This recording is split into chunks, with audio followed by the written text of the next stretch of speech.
out on the internet for free in the next few days, and please send it everywhere you can so we can get this information out.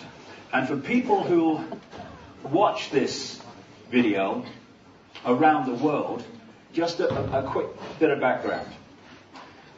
Short while ago, the Member of Parliament for this constituency, called David Davis, who was the Home Affairs spokesman for the opposition Conservative Party, resigned in protest at the Labour government bringing in the Big Brother state. And he's standing for re-election on the issue of Big Brother. That's where I came in. I was going to leave this election alone. I never stood for election before. I never stand for election again. Because it's on the Big Brother issue, I was interested. I was going to leave it alone had the Labour Party, the government party, stood against him. But they chose not to. They said this election was a farce. Now, when you put that through the translation unit, it reads, we'll say it's a farce so we don't have to stand, because if we do stand, we'll get slaughtered because people are sick of this Big Brother state. The third party, the Liberal Democrats, chose not to stand because they said they supported the stand of David Davis. And David Davis was saying he wanted a debate on the gathering Big Brother state in Britain. So I'm sitting there watching the telly, not that much more than a week ago, and I thought, okay, I'll give him a debate, because no one else seemed to be going to do it. So I stood for this election, not wanting to win. Oh my God. The thought of being an MP, I'll go all of a quiver, like, this whole kind of thing goes down my spine. Not least because I don't want to enter that den of iniquity and corruption and mendacity, but also because increasingly, and this is a big part of the Big Brother state, it's irrelevant. 75-80% of the laws now originate in this country from the European Union, and a massive chunk of the rest, they don't even get debated in Parliament. They go in through things called standing orders or devolved powers. They're just introduced. Where does this one come from? Who decided it? Thousands of laws come in every year like that. No debate. Parliament's irrelevance. Increasingly an irrelevance. But the reason I stood was because over the last nearly 20 years, I've been investigating full-time in now 45 countries an agenda to create, no, not a Big Brother state in Britain, a global Big Brother state in which Britain is part of it. And I wanted to widen the debate in this election from it's just the Labour government, authoritarian and arrogant, bringing in the Big Brother state. If only. And I wanted to point out nearly 20 years of research in book after book after book after book of great detail, source detail,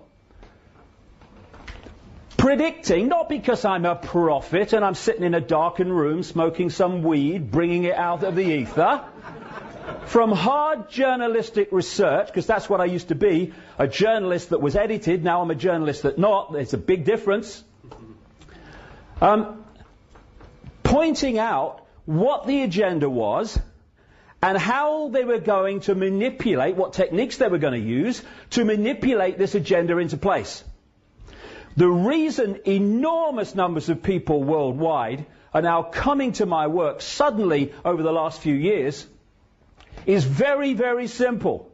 What is in these books is now in our daily experience.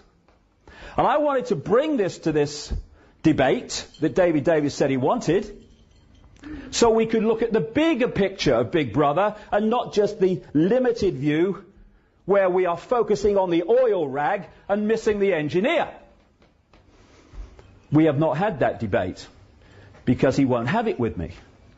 I tried to go to his public meeting with Geldof, Bob Geldof the other day, I was turned away at the door by this man. I had a ticket booked. It was all arranged. No problem. It's a public meeting. As long as you had a ticket, I had a ticket. And then this man who, this vision appeared out of the ether, reminding me immediately of a pound of lard with a shirt on, I remember, who has obviously been consuming large amounts of E-numbers, because this man was hyper,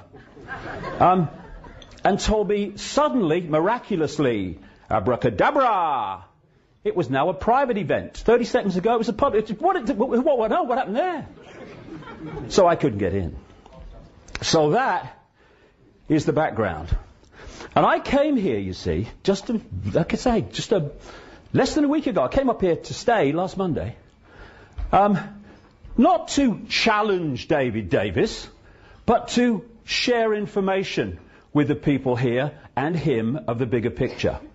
I was not saying I'm here to challenge David. I was saying I just wanted some information. If I get 0 votes, I couldn't give a shite. It's of no interest to me who votes for me. It's of interest for me that people have access to information that they're not normally getting, and then they make of it what they will. Fair enough, I'm off. But at least they've heard it. And I was saying, I commend him for standing and all the rest of it. Good of you. Anything gets Big Brother out there, I'm for. After a few days here, in the midst of it, I'm starting to see a different picture. And I'll come to that as we go through. But before that, we've got to have some background information to put that into context. The thing is about this Big Brother state, see, is that it's happening in country after country after country after country. I had a German film crew come see me a few days ago when I was at home. They were going on about the Big Brother state being introduced in Germany. It's happening on an outrageous scale in America, in Canada, in Australia, in Europe. Now, is Gordon Brown, the Labour Prime Minister, responsible for all that? No, of course not. So what and who is? Unless you are a coincidence theorist. I love them. They're sponsored by Naivety Anonymous, by the way. Who believe that this is all happening by accident. Good luck to them. Free country, we hope. Free world, we hope. You're right, she of you. But don't tell me it's happening by accident and then tell me there is absolutely no credibility in anyone saying, actually, maybe it's not. Gandhi said, an error does not become truth by reason of multiplied propagation, nor does truth become error because no one will see it. What is. Whether you think it is or whether you think it's not, it still is. And we constantly confuse the limits of our own perception of what is possible with what is actually possible. And because we do that, we reject by reflex action things that are put forward, not because they can't be supported, but because they're outside of our limit of sense of possibility. I did a news conference the other day. Some journalists came along, including a guy called Quentin Letts from the Daily Mail. Poor old Quentin. He thinks he's a journalist, bless him. And he heard a cut down, but still substantial version of what I'm going to do today. And he then says in his newspaper, he does a real cut down version of the cut down version and basically, said nothing. But then he said after it, all nonsense, of course. Now, Quentin, I'd like to be a journalist, but I'm stuck with what I am. Letts has no idea whatsoever if what I'm saying is true. Why? Because he's not done 30 seconds of research, like all these other journalists, into what I'm saying. But Quentin Letts, limits of possibility. Out here, anything out here, nonsense by reflex action, no research necessary. And this is how it works all the time. Gandhi again, even if you are in a minority of one, the truth is still the truth. And I am no longer in a minority of one. Nothing like it.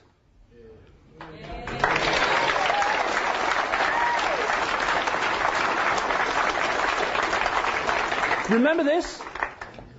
This is when, centuries ago, Quentin Letts and his ilk would have reported that anyone who said the earth was round was mad, because it's nonsense, of course. Because, as everyone knows that if it was not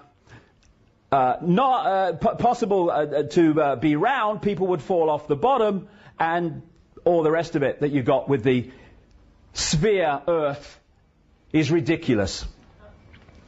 And we are now facing another version of the earth is not flat, with what I'm talking about today. Mark Twain, in religion and politics, people's beliefs and convictions are in almost every case gotten at second hand, and without examination from authorities who have not themselves examined the questions at issue, but have taken them at second hand from other non-examiners whose opinions about them were not worth a brass farthing. That's where we get, everyone knows that, mate. That's where we get official history from. Summed up by Einstein. Condemnation without investigation is the height of ignorance. And on that,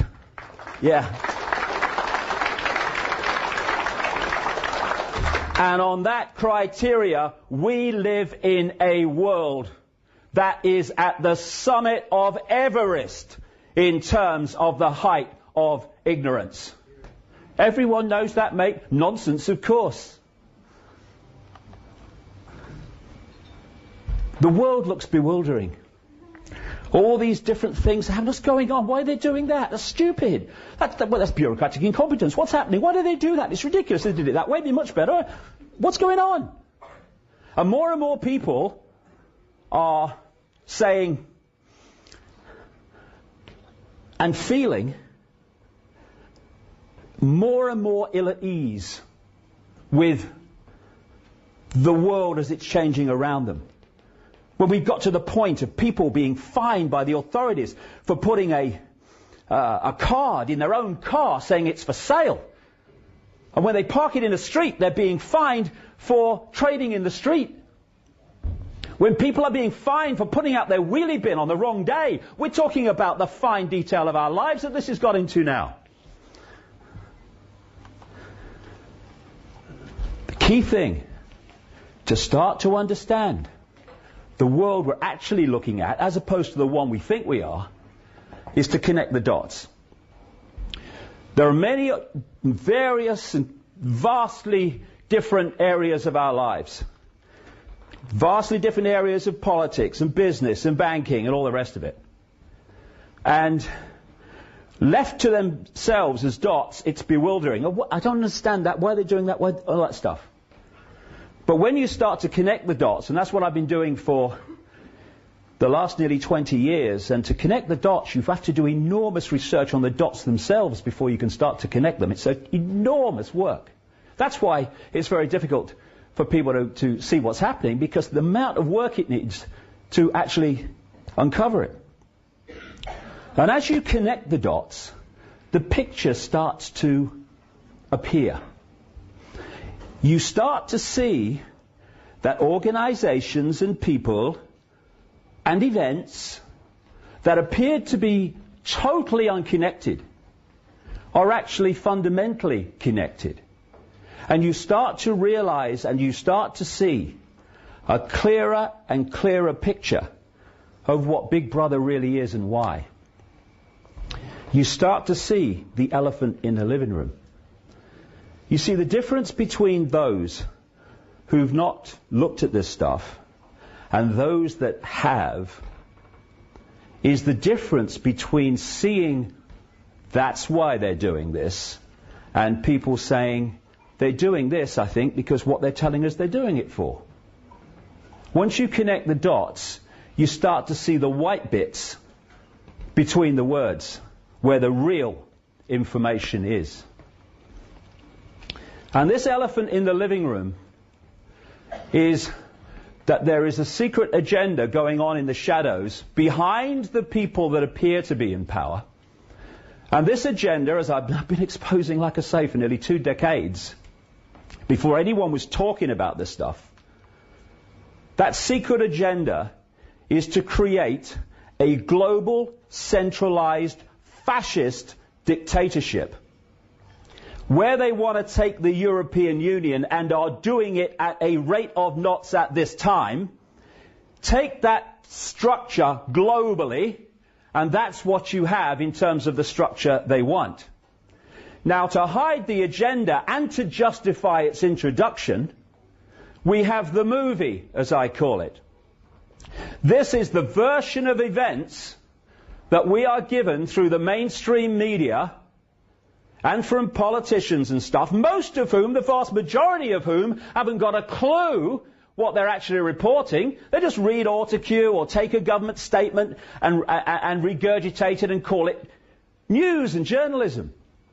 And so, if you want to centralize power in Europe, because you want that to be another layer, and I'll come to that in a minute, of this global fascist dictatorship, then that's the secret agenda. Within the movie, you say, no, it's just a tidying up exercise to make Europe more efficient. No, it's not the Constitution, it's a treaty. Even though it's exactly the same virtually as the Constitution, it's a treaty, so we don't need a referendum on it, so that people can say no. This is how it works. Secret agenda, movie provides the excuse for the agenda.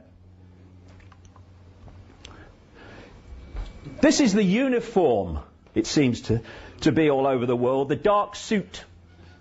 The dark suit. And these people are promoted, prime ministers, presidents, as being the leaders of the world, the people who are making the decisions. If anyone thinks Bush has been running America, I've got some seafront property in Switzerland you might like to look at. I've got a picture. The dark suits are the here today, gone tomorrow politicians who are the vehicles for introducing the agenda decided in the shadows, and those shadows people do not change, or at least those that control the shadow people do not change. As they say in America, those enormous numbers of people in America are now starting to understand this. They say, whoever you vote for, the government still gets in. And what they mean by that is those that control governments of any persuasion get in. In the shadows, this is where it's done. Look for the think tanks, which is a massive vehicle for this manipulation in the background. These people are cardboard cutouts. They do a job for a while. Some of them know they're doing a job in relation to the shadow people. Lots of them don't. They're just manipulated to bring in certain policies by the networks around them. I mean, have you met a lot of these people? You know, not a lot of brain cell activity in some of these politicians, right? Piece of cake to use them to bring things through. What has Bush done for the last nearly 8 years? Signed things. Hasn't decided what's being signed, he's just bloody signed it. Now, because of people like me and other people all across the internet and through other means, books and stuff, and never mind that, daily experience now, it's becoming clearer and more obvious that there is a elite that is deciding the direction that this world and our lives is going.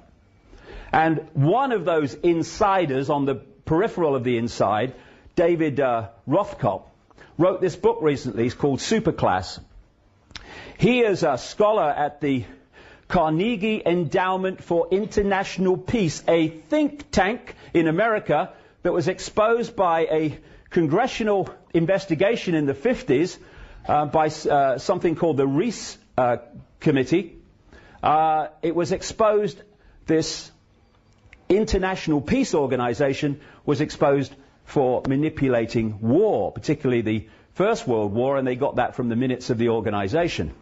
He's also a former director of a notorious organization that's in my books right the way through, called Kissinger Associates, which was set up by Henry Kissinger along with a co-founder called Lord Carrington, you might have heard of, Foreign Secretary at the time of the Falklands War in this country, the Thatcher administration. But what he says, having, fallback position, we can't keep denying it, fallback position, yes, an elite is deciding the direction of the world, but it's kind of a loose thing, and it's just kind of happening.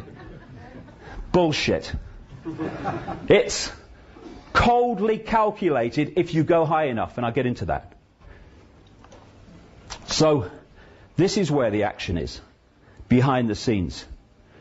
And it's a network of bloodlines. I can't go into this too much because of time. I want to focus on what this election's about, but just a little bit of background. There were bloodlines out of the ancient world. They were the royal bloodlines. They were considered special and all the rest of it, that came out of the ancient world, which are overwhelmingly pulling the strings within this elite. Some of the ancient advanced civilizations, but particularly one keeps coming to light, what we once called Sumer, which historians call the cradle of civilization. I would question that, but that's what they say. And later it was called Babylon. Now this land is of great historical significance to this network of interbreeding bloodlines, and it is called today Iraq. Yes, the Iraq thing was about oil, but not only. Yes, it was about many things, but not only. But it was also about the historical significance of this land known as Mesopotamia, the land between two rivers, in terms of the people who were orchestrating the invasion of Iraq. And these bloodlines moved out, became the force behind the Roman Empire, moved up into northern Europe, became the aristocracy and royal bloodlines of Europe. And when people started then, the people in general, started resisting this overt, in-your-face royal dictatorship, where they could see where the control was, these bloodlines started moving. Still some stayed in the official royal state, but most of them moved out of that into what I call the dark suit professions. This is why when you look at the genealogy of American presidents since Washington, which has been done by people like the Boston Historical Genealogical Society and stuff, the number of presidents that lock in to the royal and aristocratic establishment of Europe is staggering. In the land where anyone can become president. What's that? More bullshit. Thank you very much. The real expansion of this network came with what we called colonial rule, where the British Empire, what did they say? They said the sun never set on the British Empire, so big was it. But not just the British Empire, that was the prime one, mind. Also the French and others. And these bloodlines were exported all over the world as these European powers colonized the world. And then we had this sleight of hand called independence for these former colonies. Now, there's two basic types of dictatorship. There's a dictatorship you can see, touch and taste. Communism, fascism, apartheid. The people under those dictatorships know where they stand. They can see the controllers, they know they're controlled. That kind of control has a finite life because people can see what the situation is. It might take some time, but eventually the desire for freedom in the human heart will rebel against that. The greatest form of dictatorship is a dictatorship you can't see, touch and taste, that goes under cover stories like democracy and freedom. And people will sit in one of those dictatorships forever until someone or something points out what the game is. It's in simple terms, symbolic terms, not even symbolic, it's how it is. It's sitting in a prison when you can't see the bars, where you think that you're free because you can put a cross on an irrelevant piece of paper every 4 or 5 years to elect in different masks on the same face to continue the same agenda the last lot did. We're free, honey. That is the greatest form of dictatorship, because people do not rebel against not being free when they think they are. And what happened at what we call independence for the former colonies is they moved from a dictatorship that the colonies could see, rule from Britain or whatever, to a covert dictatorship. What they did, they left the bloodline out there and the secret society network that manipulates the bloodline into power and its agents and gophers into power. And they've gone on controlling those countries ever since, while the people in those countries think they're free and their own government is in control. So what we have is like a transnational corporation. And the center of it, at operational level anyway, is in Europe. So a transnational corporation has a headquarters, and then it has subsidiaries in all the different countries. The headquarters dictates the policy which the subsidiaries then have to introduce and carry out. That's how this works. And that's how they are able to introduce the same changes, the same Orwellian transformation in countries all over the world at the same time. Because these subsidiary networks of secret societies and semi-secret groups and other groups that interface between that and the public society, their role is to get control of their country's political system, economic system, media ownership system, and therefore move that country in line with the centrally dictated agenda. Now, this is what I wanted to talk about at this election. Not just, although it's important, DNA databases and surveillance cameras. That is one important, yes, but it's an expression of this agenda. It's not it. And if we get caught in that, then we're never going to stop the jackboots in dark suits from completing their agenda. And that's what it is, to enslave humanity globally in ways that I'll come to. So this network operates the secret agenda and then finds the excuses within the movie, our daily experience, to justify the agenda being introduced. And what they do, therefore, is manipulate both sides in the various situations they want to manipulate. Why? They want, symbolically, to know the outcome of the football match before the kickoff. They're not interested in states of flux and uncallable situations. They want to know what the score's going to be before the teams have left the dressing room. Now, if you control one side, you are going to influence the football match. You're not going to control the outcome. To control the outcome, you have to control both sides. And that's why, when you're investigating this, you don't just look at the fors or against something which is in line with the agenda. You look at those who are on the other side of the debate because they want to control the debate by controlling them. And by controlling the debate, they control the outcome. So, example. The Bush family and the Clinton family are supposed to be opposing each other politically because one's a Democrat and one's a Republican. Why then, as I've exposed in my books and people who knew them have exposed from their own experience, that these families are like that and go back a long, long time.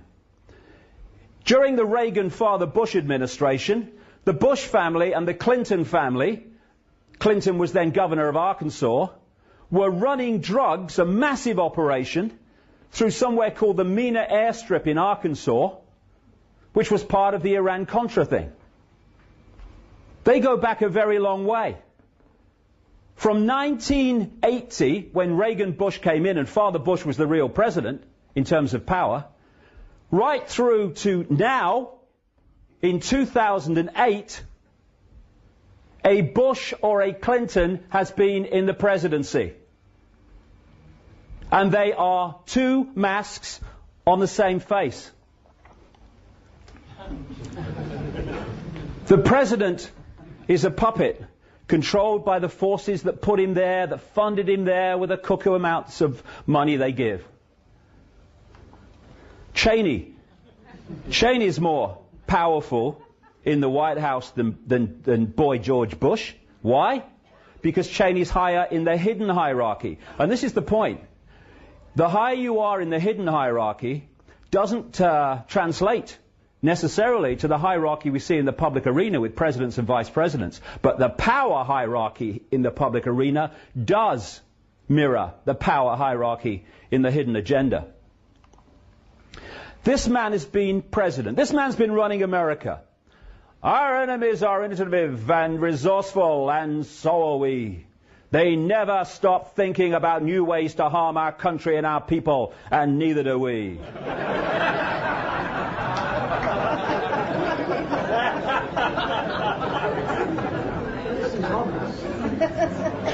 So if he's not been running America, who has?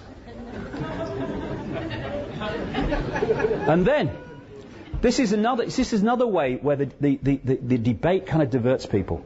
I've been hearing for the last 8 years before Blair left office, Bush controls Blair. Bush can't tie his shoelaces without help. Bush controls Blair. No. The reason Blair has not been able to cough without asking through his period in office before Brown took over is because the same shadow people have been controlling Bush as have been controlling Blair, and that's why you can't get a cigarette paper between their policies and their actions. Nothing to do with Bush control. Bush controlling Blair, he can't control himself. And now, Hillary Clinton, John McCain, Barack Obama stands for change you can believe in. These people are controlled by the same force. Interesting, when Clinton came in, Bill Clinton in, 92, he kept talking all the way through his election campaign. Change, I stand for change. He's going on, Obama. Change, I stand for change. Why? Why do they play that game? Interesting. Because of the way the system stitches up people, denies them choice, denies them equilibrium, happiness, and all these things, and what they desire. At any point in time, the vast majority of people are not happy with their status quo. So anyone who comes along and says, I stand for change, oh yeah, anything's better than this, yes mate, change. Very powerful because of that situation. Now, Barack Obama, his main man, and it's not just in this election, it goes back a long time, is a guy called Zbigniew Brzezinski. Brzezinski was the national security advisor in the Carter administration, and he went public in the last year, 18 months or so, admitting that he, in that position, worked to manipulate the Soviet Union to invade Afghanistan because he wanted to weaken the superpower, and in his words to the effect of, I wanted to create for them their Vietnam. It didn't matter that he did that, except that that invasion cost 1 million Afghan lives. Matters nothing to these people. They don't have empathy with the consequences of their actions for others like we have empathy. Empathy is a fail-safe mechanism for human behavior. Take it away and there are no limits. And as a result of that invasion, he and those that followed him in the Reagan-Bush administration and British military organizations too, trained tens of thousands of people in Pakistan, where the intelligence agency, the ISI, is the CIA Pakistan branch, to fight the invasion and resist it, to cause the Russians as much problem as possible. They are the people. They're now saying we have to take our freedoms away to stop them harming us. The people they trained, not just in Pakistan, but also in America.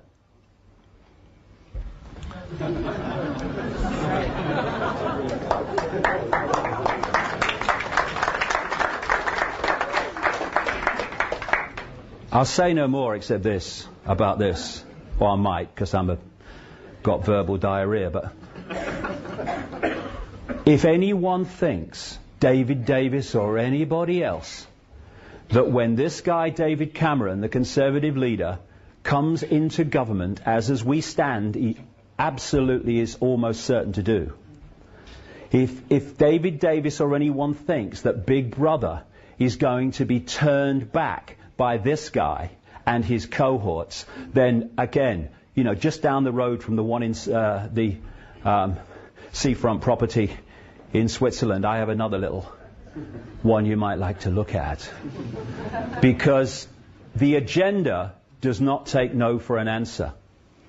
You always know when it's the agenda, because when it's rejected by the people, they keep coming back with it.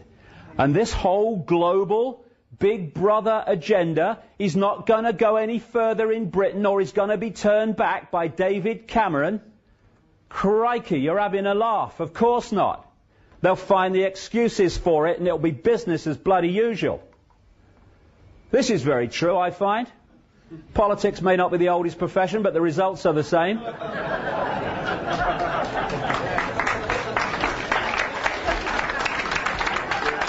Now, people don't realise just how simple it is for these shadow groups, a group in the end, to manipulate who goes into government in a democracy. Piece of cake. This is how it's done. You might recognise this if you've followed politics in Britain for the last 20 or 30 years. Most countries have one or two parties, sometimes one, South Africa, but mostly two parties that have any chance of forming a government. All you have to do to get the party in, i.e., because it's not a party thing, they're just vehicles, in other words, the leadership in that you want, is to cause mayhem in the party you don't want. And then people say, well, I don't really want to vote for these people, but look, what's the alternative? Go and vote for them. Oh, they're in. During the Thatcher era, there was lots of people who didn't want to vote for Margaret Thatcher. But look at the Labour Party. It was in disarray. It was internal conflict. Leaders came to power who you wouldn't let run a fish and chip shop. And people were saying, oh, I don't want Margaret Thatcher, but look at the alternative. So the Conservatives were in right the way through the 80s when she introduced Thatcherism, which was a mirror of the economics called Reaganomics that was being introduced at the same time in America. Just a coincidence, nothing to worry about. Then the chosen one appeared through the ether. Tony Blair, after John Major had become Prime Minister. The moment chosen one Blair came to lead the Labour Party, Murdoch's newspapers in this country switched to the Labour Party and Blair for the first time. And what happened to the Conservative Party? Internal conflict, mayhem, leaders that people didn't find credible, and leaders who the public were told not to find credible. What happened? 10 years of Blair. Despite lying blatantly, outrageously, grotesquely about going into Iraq. And despite all that, he got in, 3 times? Why were people saying, well, I don't like Blair, but look at the alternative? And now Gordon Brown's come in to replace Blair without a vote. Blair stepped down. What's happening to Brown now? A systematic demolition of him and his party is happening. Why? Because Cameron is designed to come in with his cohorts to take the Big Brother state on a bit further. Sorry, David Davis, you're going to have to live with it. Unless we decide we're not going to live with it, because the power is with us, not them, if we only took it.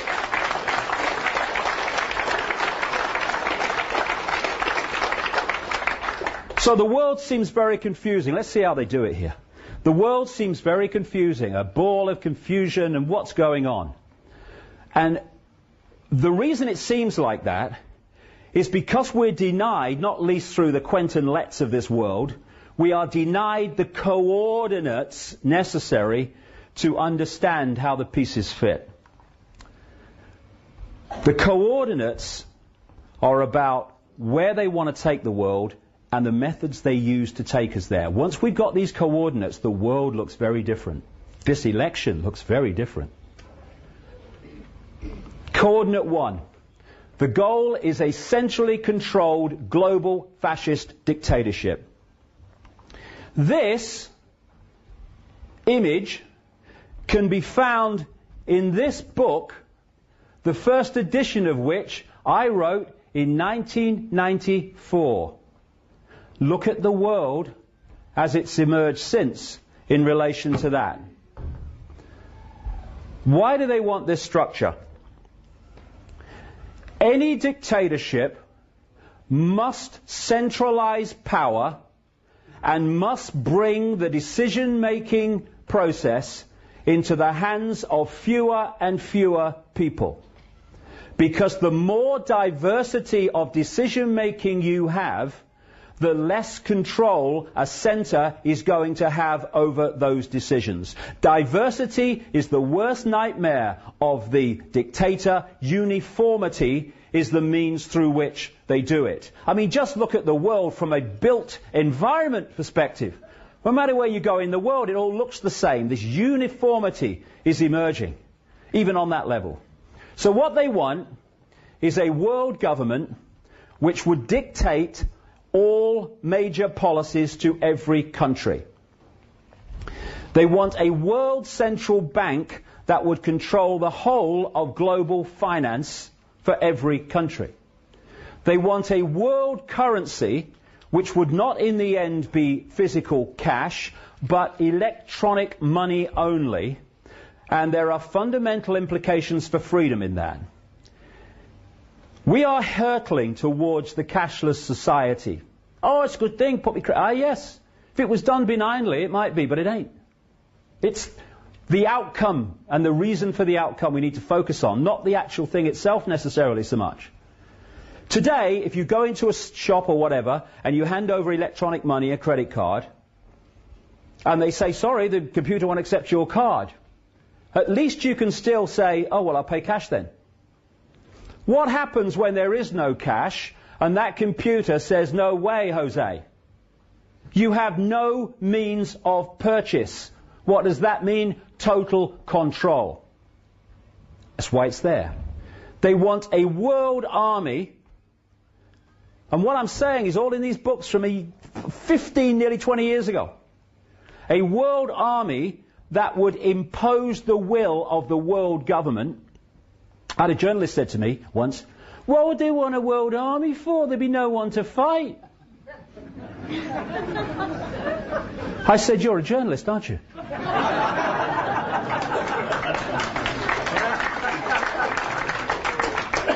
The people to fight would be any group, any nation that did not want to give over the total control of their lives to the decisions of the world government. And I say in these early books, watch for the development of a European army. This is what Sarkozy is suggesting now, the French leader. And watch for excuses being made for NATO troops to operate outside their official designated area of the North Atlantic. They're now in Afghanistan. And the idea is to fuse all that stuff with the UN peacekeeping force to create by stealth the world army. And they want a microchipped population connected to a global computer, and in the end, every child microchipped at birth as a matter of course. When I first said this 15, 20 years ago, people thought it was hilarious. Anyone who looks at what's happening in the world now has got the grin, as my mother used to say, on the other side of their face. Because microchips are now being introduced and are being all the time encouraged for us to take them as a way of operating. They bring it in, first of all, through, microchip Fido, you'll never lose your dog again. And then microchip your child, you never lose your child again. Microchip yourself, you'll never lose yourself again. There you go. Under this, they want 4 superstates. The first one is the European Union, which is the most advanced, came out of the EEC, the Common Market, a free trade area, nothing to worry about. The American Union, which they are manipulating out of a free trade area called NAFTA, North America Free Trade Association. And the first step of that, and it's so close to becoming public, is something called the North American Union, Canada, Mexico and the United States, and they even have a name for the currency to replace the dollar. It's called the Amero. They want a Asia-Pacific Union, which they're now talking about, being evolved out of another free trade area. If it works, why change it? Called APEC, Asia-Pacific Economic Cooperation. And we already now have an ever more active African Union, which came out of the Organization of African Unity. That's what they want. And where are we? Down here. Try getting power over your life sitting under that edifice of bureaucratic control. ID cards, stepping stone. This is what they want. Microchipped people. I was, by the way, I said on the internet I was going to talk for an hour and a half. I ain't. I hope that's all right with you.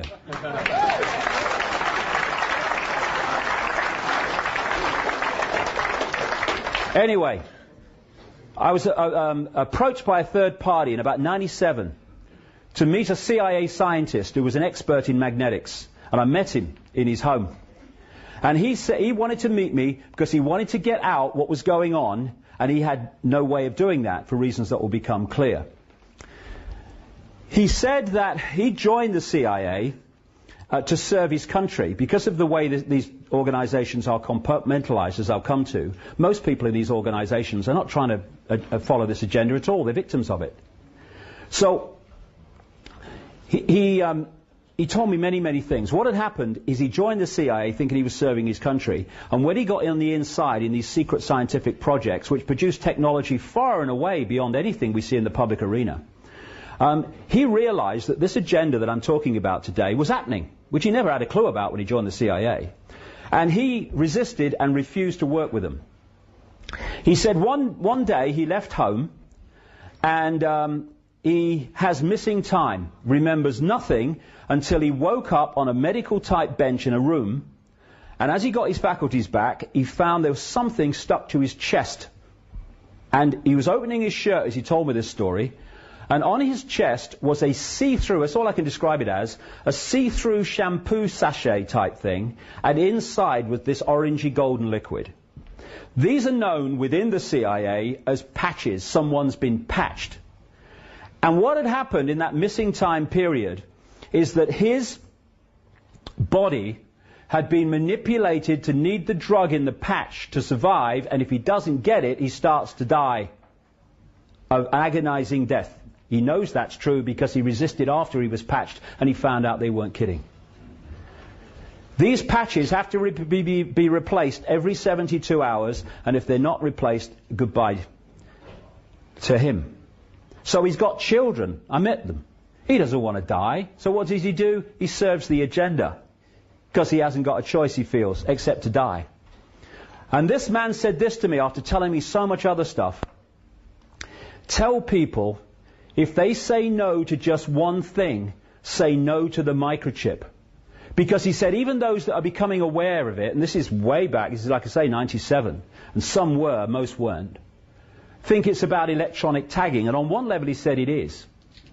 He said, but the real reason for microchipping is because once you've got a microchip inside you, you can be electronically connected to a computer system that can manipulate you physically, take you out from a distance, that can manipulate you emotionally, because the body's an electrochemical entity. You get hold of the body, access the body chemically or electrically, you can do mayhem. And when we feel emotion or think, it is an electrochemical process.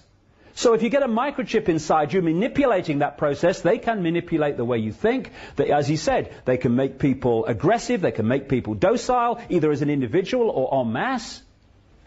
You basically become a robot, he was saying. Say no to the microchip. And this, I've really heard David Davis talk too much about this. Maybe I missed it. It's what Orwell's 1984 was talking about. I even named the microchips called the very chip, although this is one of the less sophisticated ones that they're introducing in parts of situations in America. The CIA scientist told me in 1997, when no one was talking about nanotechnology, that the microchips outside of the public arena in the secret projects were so small they can be inserted in a hypodermic needle during vaccination programs. And of course the people giving the vaccination have no idea that that's the case. This is a UPI mainstream media report. The Department of Health and Human Services said Thursday that it was about to begin testing a new technology designed to help more closely monitor and assist the nation's homeless population. Under the pilot program, which grew out of a series of policy academies held in the last 2 years, homeless people in participating cities will be implanted with mandatory radio frequency identification tags that social workers and police can use to track their movements. This is now, not sometime over the rainbow.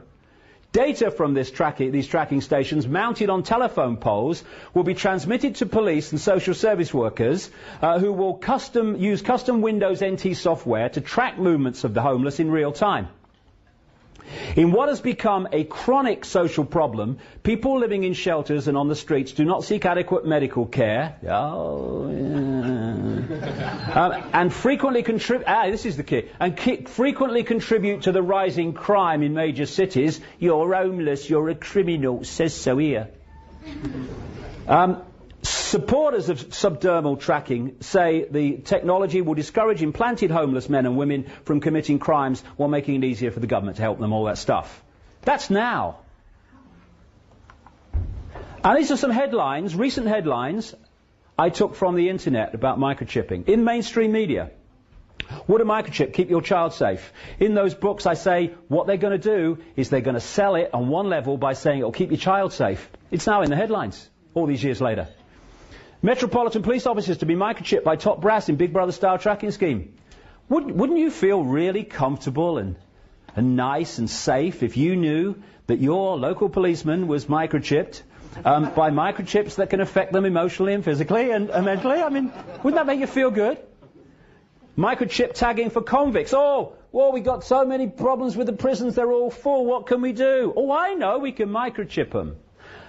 Mexican officials and police microchips is one after the other now. And, I found that on the internet. I think that sums it up, really. That's where we are.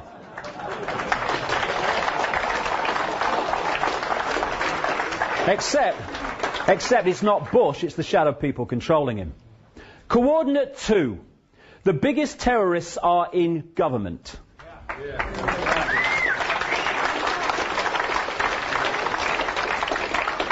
Of whatever persuasion, by the way, I ain't being party political here, sod the lot of them. I'm very, I believe in equal opportunity and equal rights and stuff. Sod the lot of them equally. The terrorists, even those that we're told were terrorist events from external terrorists, when the evidence often points to the fact that it was not that at all, except that they were the front for it, they can kill horrendously a few thousand people at maximum, or they can, like 9/11 and that stuff, or they can kill fewer in other events. Horrific, horrible, etc. Yes, but these people, or the people that controlled them, pepper-bombed Baghdad full of kids and civilians, and have so far killed and maimed hundreds of thousands of civilians to save them from a dictator. And you know, David Davis, it seems from what I read, is in favour of capital punishment. I cannot think myself of a more blatant big brother power than for some guy in a silly wig to have the power over life and death on behalf of the state. And I just wonder, because David Davis voted for the invasion of Iraq, I just wonder if those children and civilians, as they were pepper-bombed in Baghdad, might just have thought that Big Brother might have arrived. But no, it's just about surveillance cameras and DNA databases. Oxford Concise Dictionary, definition of terrorist: one who favours or uses terror-inspiring methods of governing or coercing government or community, hence terrorism. I rest my case. Coordinate 3. How the few can control the many by using the many to control themselves. Pyramid power. If you think of Russian dolls, one doll inside a bigger doll inside a bigger doll. Now think of pyramids. Small pyramid inside a bigger pyramid inside a bigger pyramid until there's one that encapsulates all of them. If you look at any organization today, a government, a university, a corporation, anything, a school, they're all structured as pyramids. The vast majority of people that work for those organizations work in the lower reaches of the pyramid, where most of the people in any organization are. But when you get to the top of the pyramid, you find a tiny few people, and they're the only people that know how all the different contributions of others within the pyramid fit together to form anything but an innocent picture. It's called in the CIA and organizations like that compartmentalization. So there's people all over the pyramids in government. People say, it's the government. Well, the government's a big thing. No. It's that which controls the government. There's people all over the pyramids who, they're not trying to manipulate anybody. 90-odd% of them. They're just trying to earn a living, look after their family, have a nice holiday and all that stuff. But they don't know how their contribution fits with them and them and them. Only the ones at the top know that. And these pyramids fuse together. The banking pyramid, the transnational corporation pyramid, the oil cartel pyramid, the pharmaceutical cartel pyramid. All these different pyramids, media ownership pyramid. I mean, you know, the major media corporations in America, for instance, are owned by the corporations like General Electric. And at the top is a pyramid that encompasses all of them. And at that point are these shadow families, people like the Rothschilds, the Rockefellers, the Habsburgs, and others, who are putting down these apparently, at the level we experience them, totally unconnected areas of our life, the same policies. And what those policies are, in its foundation form anyway, in their foundation form, is centralization of power in every area of our lives. Because the more power is centralized, the more power the few have over the many. So you go into a bank, you hand over a check to the person behind the counter. They don't know what's happening in the bank manager's office and what's being decided. He don't know what's happening at the next level. They don't want to accept the next level. And that's how it's possible for a few to dictate the direction of the world, with the many working every day unknowingly to do it for them. And so, one name that is given to these families is the Illuminati, the illuminated ones. They know more than we do because they keep what they know from us. And behind the corporations, different masks on the same face, is actually a corporation.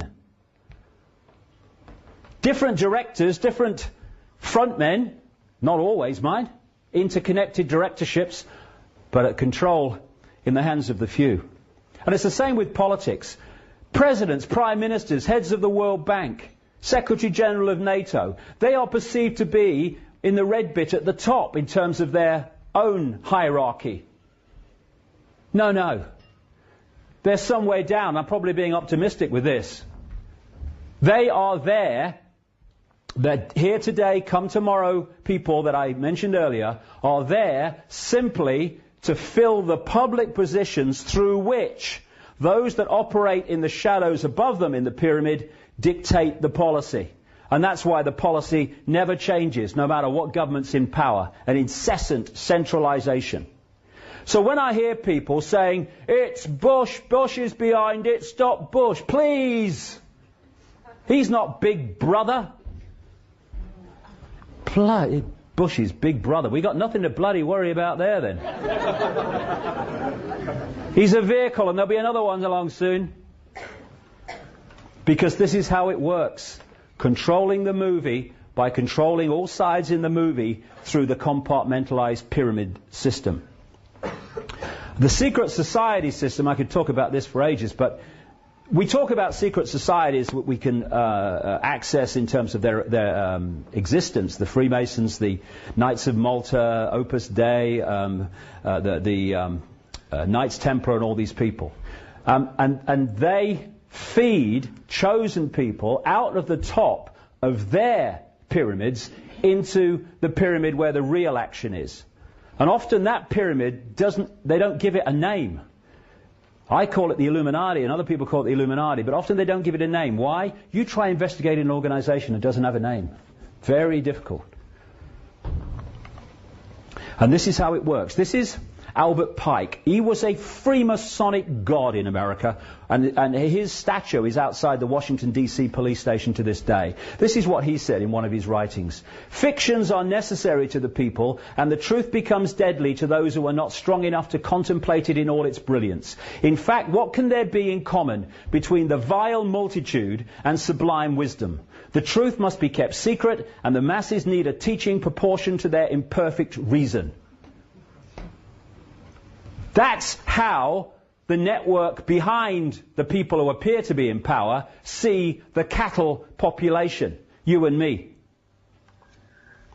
You can also symbolize this network as a spider's web. You've got the spider at the center, and that's where the agenda is being dictated from. These different strands can symbolize different organizations and secret societies, which answer to the spider. The closer to the spider the organization is, the more secret it is, the more exclusive it is, and in the end, not even in the public knowledge it is. As you come out from the spider, you eventually start to have organizations that directly interact with the public. Organizations that people who follow politics will recognize.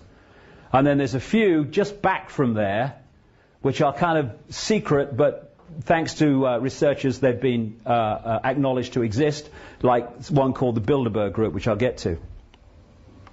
Now, within the spider, and we're getting more and more relevant to this election now, this Big Brother by-election. The Round Table was a secret society that was started by a man called Cecil Rhodes, who died in 1902. And this secret society, which has been exposed massively in great detail by one of the people called Carroll Quigley, who was a professor at Georgetown University, actually taught Bill Clinton. And he was connected to this Round Table network and had access to secret papers of that secret society to see what they'd been doing through the 20th century, since they were created. The Round Table then started to create offshoot organizations which it controls. First came the Council on Foreign Relations, 1921 in America. The Rockefeller family were behind that. Then came the Royal Institute of International Affairs in London, actually came before that even. Then came the Bilderberg Group, 1954, and the United Nations, and the Club of Rome, 1968, and the Trilateral Commission in 1973. And the Trilateral Commission was created by the Rockefellers, David Rockefeller, and a man called Zbigniew Brzezinski, who is the man behind Barack Obama, who I mentioned earlier. The Bilderberg Group was officially met for the first time at the Bilderberg Hotel in Oosterbeek, Holland in 1954 in the May. And every year, although its steering committee meets very regularly, every year they have a meeting somewhere in the world of the high and mighty of global finance, business, politics, media ownership, intelligence agencies and the military, including the Secretary General of NATO. The only place that massive meeting of people in positions of power that dictate the direction of the world will be reported, not what went on there necessarily, just the fact that they're meeting, is on the internet, on sites like mine, Alex Jones, the Rense site and stuff like that, and others, because the mainstream media who attend it, some of their members, never report its existence. If any other organization was doing that with those people, it would be reported, not the Bilderberg Group. Now, Carroll Quigley wrote 2 books. One was called The Anglo-American Establishment, and another one, a big work, was called Tragedy and Hope, in which he exposed this from the inside, because he agreed with what they were doing. And as he pointed out in his books, their goal was the centralization of global power with a world government. He agreed with it. He just thought the public ought to know it was going on. This is what he wrote in one of his books, The Anglo-American Establishment. The picture is terrifying because such power, whatever the goals at which it may be directed, is too much to be entrusted safely in any group. No country that values safety should allow what the Milner Group, this is Alfred Milner, Lord Milner, who took over from Rhodes as its head, and sometimes it's called the Milner Group. The Milner Group accomplished, that is, that a small number of men would be able to wield such power in administration and politics, should be given almost complete control over the publication of documents relating to their actions, should be able to exercise such influence over the avenues of information that create public opinion, and should be able to monopolize so completely the writing and teaching of the history of their own period. And he goes on to explain how they were behind the major events of the 20th century, including the 2 world wars. So that is one of the key networks within this structure. And there's the Trilateral Commission, a co-creator, now behind Barack Obama. All that stuff will become relevant to this election as we go along. Well, I think one of the, if I've made any contribution to this, then one of the things that I'm most proud of is to have come up with the phrase problem, reaction, solution to describe the most used and the most powerful method of mass mind and emotional manipulation that has been used on us to advance this agenda. It used to be called the Hegelian dialectic. And I thought problem, reaction, solution would sum it up more succinctly. What it means is that you want to change society in a way that if you did it openly and had a meeting and said, right, well, tell the public this is what we're going to do, you know that you would get a massive public reaction against what you want. So you don't do it openly. You play this technique. Stage 1, you create a problem. It could be a terrorist attack, it could be a war, it could be a government collapse, it could be a run on a currency, it could be a credit crunch, rising food prices, rising mortgages. Anything that will give you the opportunity to install the solution to that problem that will advance your agenda. Once you've covertly created the problem, you then tell the people through a pathetic mainstream media the version of that problem that you want the public to believe, i.e. Bin Laden orchestrated 9/11, Lee Harvey Oswald killed Kennedy, whatever. If we had a journalistic profession, even just in any way justifying the name, problem, reaction, solution fall down, because the explanation would be investigated, it would be found to be wanting, it would be reported to the people, this would collapse. Because we don't have a journalistic profession worthy of the name, the problems created The cover story of the problem is then reported to the people as official history, uninvestigated. And what they're looking for at stage 2 is a reaction from the public that says, in effect, something must be done. What are they going to do about it? Fear, outrage, do something. And then those who covertly created the problem, got the public reaction, do something, then openly, through changes in legislation, offer the solutions to the problems they have themselves covertly created. And what are those solutions? They are changes in society to advance the Orwellian Big Brother state and the centrally controlled global agenda. At the 33rd level of Freemasonry, of the Scottish Rite, that's the highest official level, they have a motto, Ordo ab chaos. Order out of chaos. Problem, reaction, solution. You try manipulating harmony, very difficult.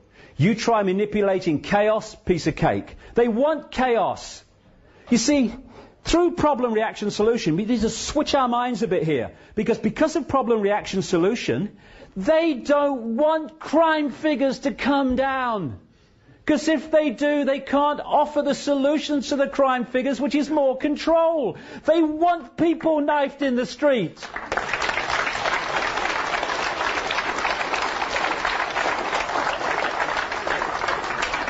They want problems with food, because then they can offer the solution of genetically modified food, which they're doing, this government now, even though the people have rejected it overwhelmingly. They want the problems. They have to have them, or they can't offer the solutions. This is what Bush said after 9/11. You're free, and freedom is beautiful, and you know it'll take time to restore chaos and order out of chaos, but we will. Problem, reaction, solution. This is the Second World War. If you look at the First World War, after it was over, global power was in dramatically fewer hands than it was when that war started. Nothing changes a society globally or locally like a war. After the Second World War, it was in even fewer hands. And we had the creation of the United Nations. We had the Bretton Woods Agreement. We had the IMF. We had the World Bank came after it.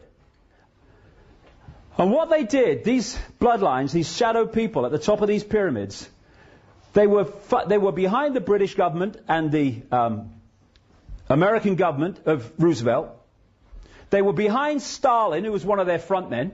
Remember the thing, both sides.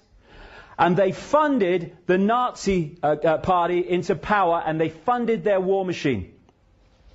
In this book, written, 15 odd years ago, I exposed President Bush's grandfather, Prescott Bush, as a funder of Hitler and the Rockefellers. The Rockefellers paid for a whole floor of a German university for a guy called Ernst Rudin, who was Hitler's race purity expert. The Rockefellers. And the Rockefellers are behind all these organizations that I'm talking about. Now, Prescott Bush was a leading figure in an organization called the Union Banking Corporation, which was one of the Harriman operations in America. It interfaced with the European steel and banking empire of a guy called Fritz Thyssen, who was an acknowledged funder of Hitler, and funded through to Thyssen vast amounts of money. This is Prescott Bush, the president's grandfather, to fund Hitler. How did they go from the Weimar Republic, when they were taking their wages home in wheelbarrows, such was the inflation, to a war machine that could take on Europe? Because of this. And after I came out with it, a few years passed, and then a guy who's I think he's the president of the Holocaust Museum in Florida, he came out publicly in America and said the Bush family fortune overwhelmingly comes from funding the Nazis, and even the Guardian newspaper, hello, there you are, all right, nice you caught up, in the last year or two has run stories about Prescott Bush funding the Nazis. And what they were doing was creating the two sides to bring into conflict 55 million casualties, by the way, into a conflict in a war, which has led to the change in the global state That's how it's done. This is a Nazi said this. I wonder if we'll kind of recognize this from the last few years. Why, of course, the people don't want war. Why should some poor slob on a farm want to risk his life in a war when the best he can get out of it is to come back to his farm in one piece? Naturally, the common people don't want war. Neither in Russia, nor in England, nor for that matter in Germany. That is understood. But after all, it is the leaders of the country who determine the policy, and it is always a simple matter to drag the people along, whether it is a democracy or a fascist dictatorship. Voice or no voice, the people can always be brought to the bidding of the leaders. That is easy. All you have to do is tell them they are being attacked and denounce the peacemakers for their lack of patriotism and exposing the country to danger. It works the same in any country. Hermann Göring. Abraham Lincoln said, public sentiment is everything. Without public sentiment, nothing can fail. Without it, nothing can succeed. He who molds opinion is greater than he who enacts the laws. And he could say, he who molds opinion can then enact any laws he wants. Problem, reaction, solution. This is Hitler justifying the creation, that's a later one. This is him from Mein Kampf. All propaganda must be so popular on such an intellectual level that even the most stupid of those towards whom it is directed will understand it. People can be made to perceive paradise as hell and the other way round, to consider the most wretched sort of life a paradise. On the basic intellectual level, it's the terrorists, and we've got to protect you from the terrorists, so we've got to take your freedoms away so we can protect your freedom. Oh, that sounds good, I'll vote for him. Oh, this is another version now. No problem reaction solution. You don't need a real problem. You just need the public perception that there's a problem. Weapons of mass destruction in Iraq. No problem. Public perception there was justifies an invasion on a lie.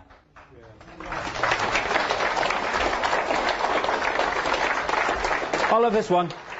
Invasion checklist. Missiles, tanks, troops, planes, bombs, ships, guns. A reason. Come on. Hey. I'd say let's have a brainstorm, but apparently that's politically incorrect. You have to have a thought shower now. Let's have a thought shower. True. Bloody true. And because the same people are creating the problem to offer the solution, the same people come up with the problem as well as with the solution. It's kind of strange.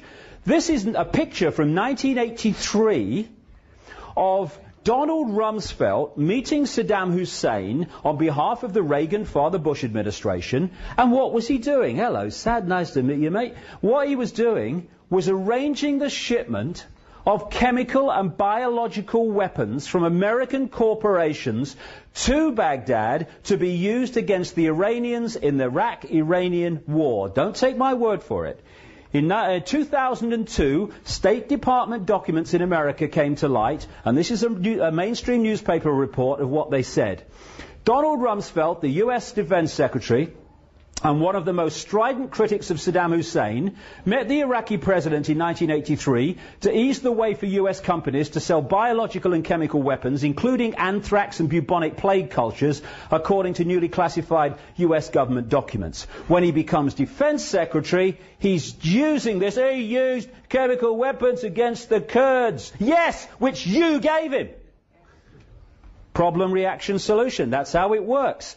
He was on the board of a European engineering giant called ABB in 2000. And at the time he was on the board, ABB sold nuclear technology to North Korea. When he became defense secretary, he condemned North Korea for having nuclear technology.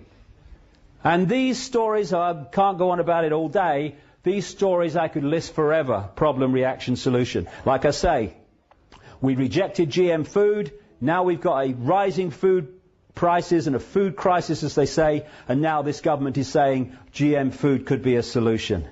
And because, like I say, when it's the agenda, they never take no for an answer. And they'll keep bringing it back and keep bringing it back. Just like they are with the treaty, which is the constitution in Europe. Then, alongside problem, reaction, solution, comes the totalitarian tiptoe, as I call it. This works like this. You know you're going there from the start. but you know if you go there in big leaps, the change is going to be so vast that people are going to kind of look up from the television game show and go, hold on, honey, what's going on? Sorry, honey, I thought you were asleep. I was. Lift their head from the game show, and they're going to say, what's going on? So they do it like that. They go from A to B, and then to D, and then maybe to E. They go as quickly as they can and as far as they can with each step, but not so far that they get a big public reaction. That's how this came about. I exposed the European Union way back in those books, and everything that's in them is happening now. This treaty, this constitution, this central, it's all in there. And I have to say, when I hear David Davis going on about the European Union and all that stuff, well, like I said, much earlier in this, whoever's in government introduces the agenda. No, perhaps I didn't, but I talk so much, I don't know when I have said it, when I haven't. But this is actually worth mentioning. What you notice is, this is how they dupe us in politics. Whichever party is in government introduces this agenda I'm talking about. Whichever party is out of government opposes the agenda. Then we have this farce called an election, and every now and again they change sides. Now, the government that was introducing the agenda is now in opposition. It can't do anything. It opposes the agenda. That which was in opposition, opposing the agenda, is now in government, so it introduces the agenda. And so the common theme is, whichever government of whatever persuasion's in power, the agenda goes on. That's why David Davis and David Cameron and the Conservatives, when they take over from the current Labour government, ain't going to change a bloody thing. And David Davis, who now is against the European Union centralisation of power, because he's in opposition, was a government whip whose job was to cajole members of his party to vote in favour of the Maastricht Treaty when the Conservatives were in government, which was an enormous centralisation of power in Europe. One thing in opposition, very different once you get into power and the agenda unfolds. So we started off in the European Union, free trade area, nothing to worry about, good for jobs. But, as I expose in the books in great detail, or from the start, where we are now and where we're going, because there's still way to go in Europe, was decided, and it was how quickly we're going to get there. And we went stepping stone, totalitarian tiptoe, to where we are now. And it was always designed to be so. I talked about the Habsburg bloodline being one of these this elite network. Otto von Habsburg was the man behind and the family behind the Pan-Europa movement, which was the instigator of the European movement that became what is now the European Union. He's still honorary head of the Europa movement. That's their symbol. And one of the key people involved in the manipulation of the European Union into place as it is now was a man called Joseph Ratzinger. Joseph Ratzinger was one of the major creators of the Bilderberg Group. All these things interact. The Bilderberg Group has been massively behind the centralization of power in Europe. Now, when you know the agenda, things that seem on the surface to be fine, okay, take on a different complexion. This is from a national newspaper. It's a map that came out of Europe, which is said to be the way they want to break Europe into regions, because they want the end of the nation state. Because they want to break up the unity of a nation state to in unity resist the power of the centre. They want to break them up. So when you hear, for instance, that they are, as they have devolved power to a Scottish Parliament and a Welsh Parliament, and if you remember, they tried to get English regions as well, but they couldn't quite get that through. That's the agenda. They'll come back to that, you watch. The reason is, on the face of it, in the movie, it's to give power to the people. In the secret agenda, it's preparing the regionalisation of this country for this. That's what it's about. Not freedom, but taking it away. And like I say, in America, there's another European Union emerging so fast, which is coming out of their free trade area called NAFTA, and they're going to call it the North American Union. So this is what they want, and nation states will be removed in a Europe of the regions. Now, Globalization is exactly what I have been warning about in terms of the centralized Orwellian agenda all this last nearly 20 years. And I do cringe and shake my head when I see people, often of the left in politics, saying what I'm saying about a global agenda for a centralized fascist state is a nonsense. And then I see them pick up their banners and go, "Stop globalization! Stop globalization!" What do they think globalization is? It is the incessant centralization of power in every area of our lives. It's the agenda I've been warning about all this time unfolding before us. And this is a massive part that I'm talking about here in the last 20 minutes of Big Brother. It ain't just surveillance cameras and DNA databases. It's all of this combined. And the Labour government in Britain is orchestrating it all globally, please. And this is what I came here to stand in this election to have a platform to talk about. He doesn't want to talk about it, David Davis. Let's sort out England first, he said to someone who asked him a question about it. Well, you ain't going to sort out England, the subsidiary, or one of them, until you sort out the headquarters, where it's coming from. So we have all these protests against the very organizations that this network has set up to centralize power, including the World Trade Organization. What is that? Again, in my books going way back, when it was called the GATT negotiations, it was in my books, and then became the World Trade Organization. It has the power to impose massive fines on any country that breaks the trading laws of the World Trade Organization to defend its own economy. Simple thing. If you want to control someone, you must make them dependent upon powers they have no control over. Once people have control over things that affect their lives, they are in control of their own lives. Once they are in the hands of forces they have no control over, they have lost control of their own lives. And that's why we're having the centralization of power, taking decision-making away from the sphere of influence of people affected by those decisions.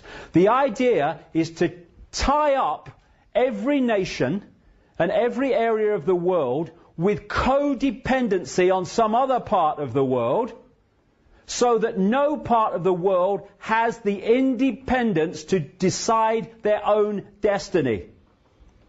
It literally is like getting caught in a spider's web. How appropriate is that?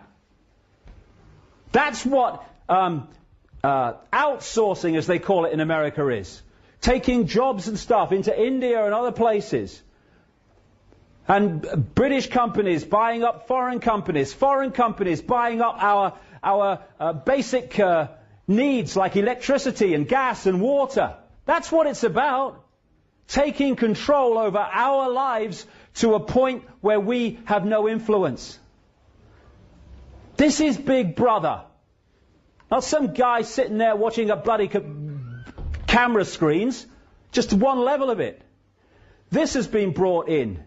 Microchipping, totalitarian tiptoe, a bit more. The ID cards are the stepping stone to that. And this, the taser. When this came out, the taser, 55,000 volts these unleashed from policemen on their targets. They said they're only going to be used, this is not long ago either, by the way, they're only going to be used by people trained in firearms. I said on my website, that day, these are going to be given to every police officer. They're now going to be given to every police officer. Why? Because I remember a headline from a guy who saw one of these working, a journalist, and the headline was, "Anything you say, officer, just don't use that thing on me." That's what they're about. You've got some brain donor in a uniform who hasn't got two brain cells to rub together. They're not all like that. There are many honourable exceptions, but some are. And you give them 55,000 volts they can legally unleash against you. Big Brother, bloody hell. I saw this. Fascism. You really think it's going to be this obvious?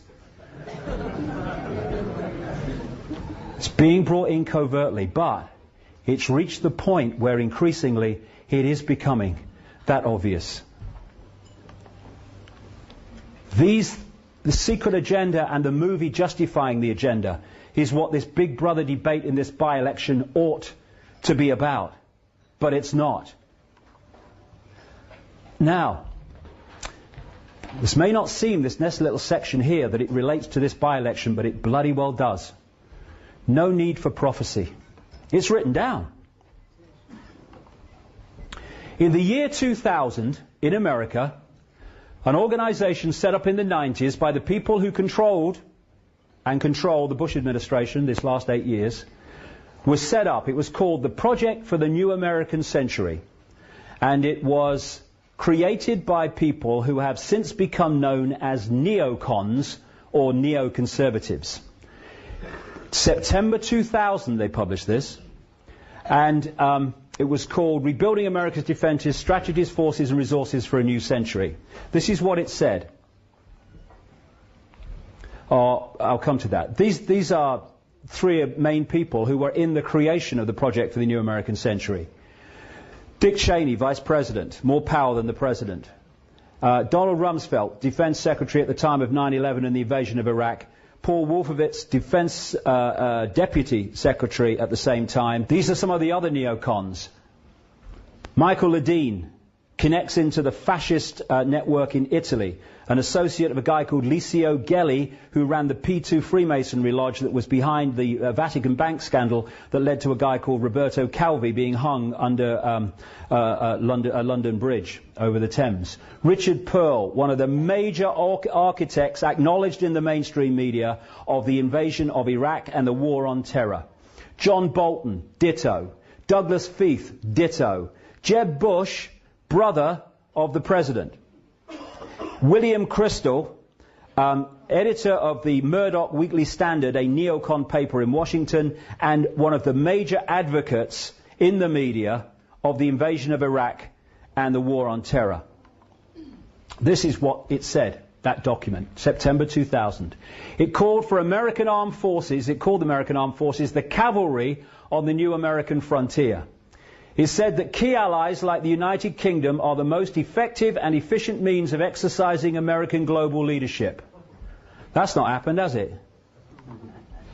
The United States has for decades sought to play a more permanent role in Gulf regional security, brackets control. While the unresolved conflict with Iraq provides the immediate justification, the need for a substantial American force presence in the Gulf transcends the issue of the regime of Saddam Hussein. It was an excuse to get in there. They ain't coming out. No intention, as I said from the start. It called for a blueprint for maintaining global US preeminence, in other words, the shadow network's preeminence through America, and shaping the international security order in line with America's principles and interests. See before. This American grand strategy must be advanced as far into the future as possible, and the US must fight and decisively win multiple simultaneous major theatre wars as a core mission. September 2000. Look what's happened since. It says that peacekeeping missions demand American political leadership rather than that of the United Nations. Happened. It highlights North Korea, Syria, Iran and Libya as dangerous regimes, target for takeover or control, and says their existence justifies the creation of a worldwide command and control system, World Army. This man, David Frum, who is a scholar of an organization called the American Enterprise Institute, which is a neocon operation that fits like that into the Project for the New American Century, was the man who wrote the famous State of the Union speech for Bush, I think it was in 2002, in which he said that there was an axis of evil that had to be targeted. What was that axis of evil? Iraq, Iran, North Korea, straight off the pages of the Project for the New American Century document. It spotlights China for regime change. This is where it's leading. They want a conflict with China for a massive global problem which will bring in the global solution, the world government and the world army, to stop it ever happening again, even though they created it in the first place. I've been talking about this now since the mid-1990s, the China thing, and in 2000 they come out and actually say it. It is time for the presence of American forces in Southeast Asia, it says. This could lead to American and Allied power providing the spur to the process of democratization in China. These people are crazy, but not stupid. It called for the creation of US space forces to dominate space and total control of cyberspace to prevent their enemies using the internet, i.e. people like me and others who are exposing this. They're trying to more and more edit and censor the internet. Talks of developing biological, but these are the people we're talking about here, who are saving us from terrorists. Talks of developing biological weapons that can target specific genotypes. This may transform biological warfare from the realm of terror to a politically useful tool. And this is what it said in that document when it was saying that there was a problem with introducing this agenda because the people wouldn't have it. And this is what it said in terms of the timescale of this agenda. The process of transformation is likely to be a long one, absent some catastrophic and catalyzing event like a new Pearl Harbor. Let's have that again. This process of transformation is likely to be a long one, absent some catastrophic and catalyzing event like a new Pearl Harbor. 1 year after that document was published, 9 months after the people that wrote it came to power in the Bush administration, America had what Bush described at the time as our Pearl Harbor. And everything that has happened since 9/11, that has unfolded off the pages of that document quite demonstrably, has been justified by 9/11. Problem, reaction, solution.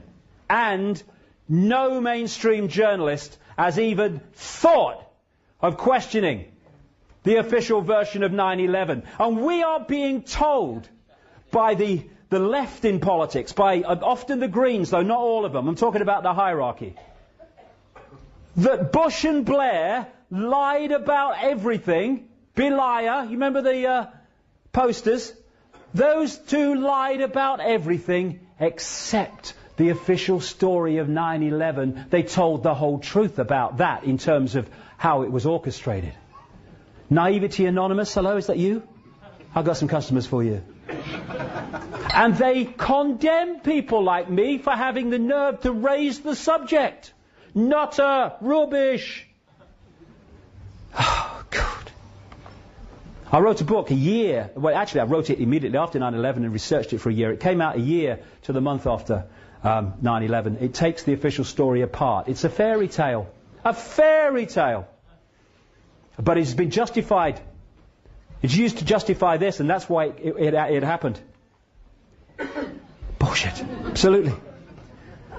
The official story of 9/11 has just left the room. Even academics that rubbished it to start with are saying the official story doesn't make sense. You've got pilot organizations that are saying, pilots against 9/11 and stuff, who are saying there's no way those people who couldn't fly Cessnas could do what they did with those planes. Endless people now. There are engineers organizations against 9/11 who are pointing out that those buildings could never have collapsed as they did because of fire and steel. But no one investigates it. You know, tonight, I think it's at 9 o'clock on BBC Two, we're going to have another farce from the BBC trying to explain why the third building on 9/11, Building 7, collapsed in a mirror of a controlled demolition. And they've taken 7 years and have not yet come up with an explanation for it. And as a result of 9/11, Cheney said it's going to be a long, dirty war against the terrorists. What about a war on terrorism? What does that have that wars between countries don't have? It doesn't have an end that you can point to and say it's over. How do you know when a war on terrorism is over? You don't. That's the idea. That's why they've gone for this. And these are the people protecting us from terrorism. This is John Negroponte, the UN ambassador who was arguing in the UN for the invasion of Iraq. And this is what John Pilger wrote in the New Statesman magazine. How appropriate that John Negroponte is Bush's ambassador at the United Nations. This week he delivered America's threat to the world that it may require to attack more and more countries. As US ambassador to Honduras in the early 1980s, Negroponte oversaw American funding of the regime's death squads known as Battalion 316. That wiped out the democratic opposition while the CIA ran its Contra war of terror against the neighboring Nicaragua. Murdering teachers and slitting the throats of midwives were a speciality. What did Negroponte go on to be? The man who was the head of US operations in Iraq after the invasion and then head of the whole of US intelligence for a while. These are the people protecting us from terrorists. These are the people who operate here and provide the excuses here. We must get Bin Laden. Oh, really? Oh, yeah. Well, why haven't they got Bin Laden? They've got satellite technology that can read your number plate from space. Oh, I've got the number plate, mate. I can't see it. He ain't got a beard. He ain't got a beard. Can't find Bin Laden. This is from a Newsnight documentary. For people watching this on the internet, it's a current affairs program in Britain. A guy called Greg Palast is an American journalist, and as journalists go, he's well ahead of your normal mainstream journalist. He said in Saudi Arabia, this is a quote that was from Michael Springman, US consulate in Jeddah, Saudi Arabia, that was on the program.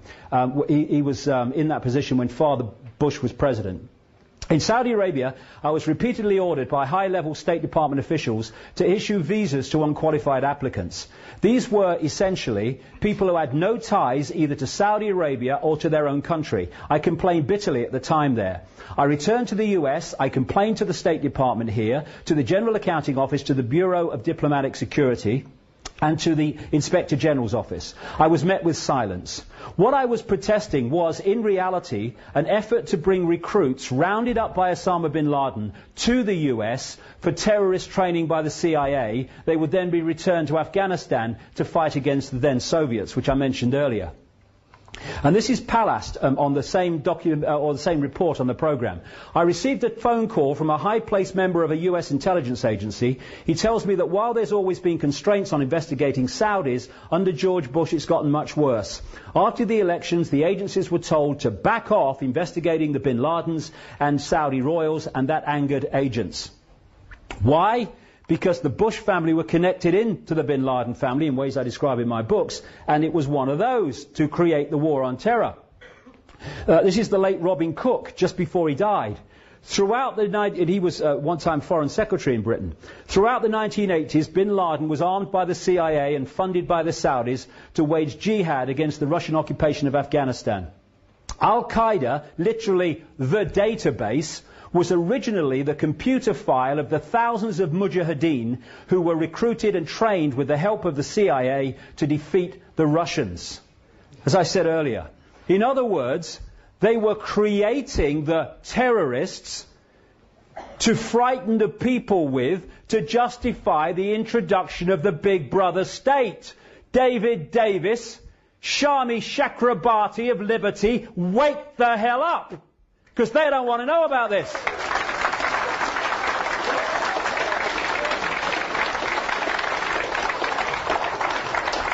Massive connections between the Bin Laden family and the Bush family. And here's the man, Zbigniew Brzezinski, who was at the heart of what I've just described when he was in the Carter administration, the man behind Barack Obama. Change we can believe in. This is how the whole thing works. One force controlling both sides to create a movie to manipulate public opinion to accept changes in society that lead to the Orwellian state. Fear. Fear, the four-letter word that controls the world. Once you get people in fear, they will look outside of themselves for people or organizations to protect them from what they have been manipulated to fear. Fear is the greatest of all mass mind manipulation techniques. Because of fear, we have this introduced, justified by what I've been talking about. This is a poster from Germany in 1934. That's a poster from London today. And this is from Sheffield. Somebody in Sheffield sent me this. This is from Sheffield bus station. Every bus, tram... let's start from the top. Spit and run, you'll still get caught. DNA. Ooh, aye. Every bus, tram and interchange has DNA testing kits. Spit at the staff and you can be traced and prosecuted, even if we don't know what you look like. And your records will be on the national DNA database forever. We're free, honey. I love it. Did he spit? Get the DNA tested. What are you talking about? Here we go. Help me find and kill the terrorists. Tell on your neighbours. Tell on your friends. Tell on your family. Hey, there's some meeting going on at that Willoughby Manor Hotel. I don't know what's going on there. I think we better get over here quick. Yeah, you might bloody learn something. Get over.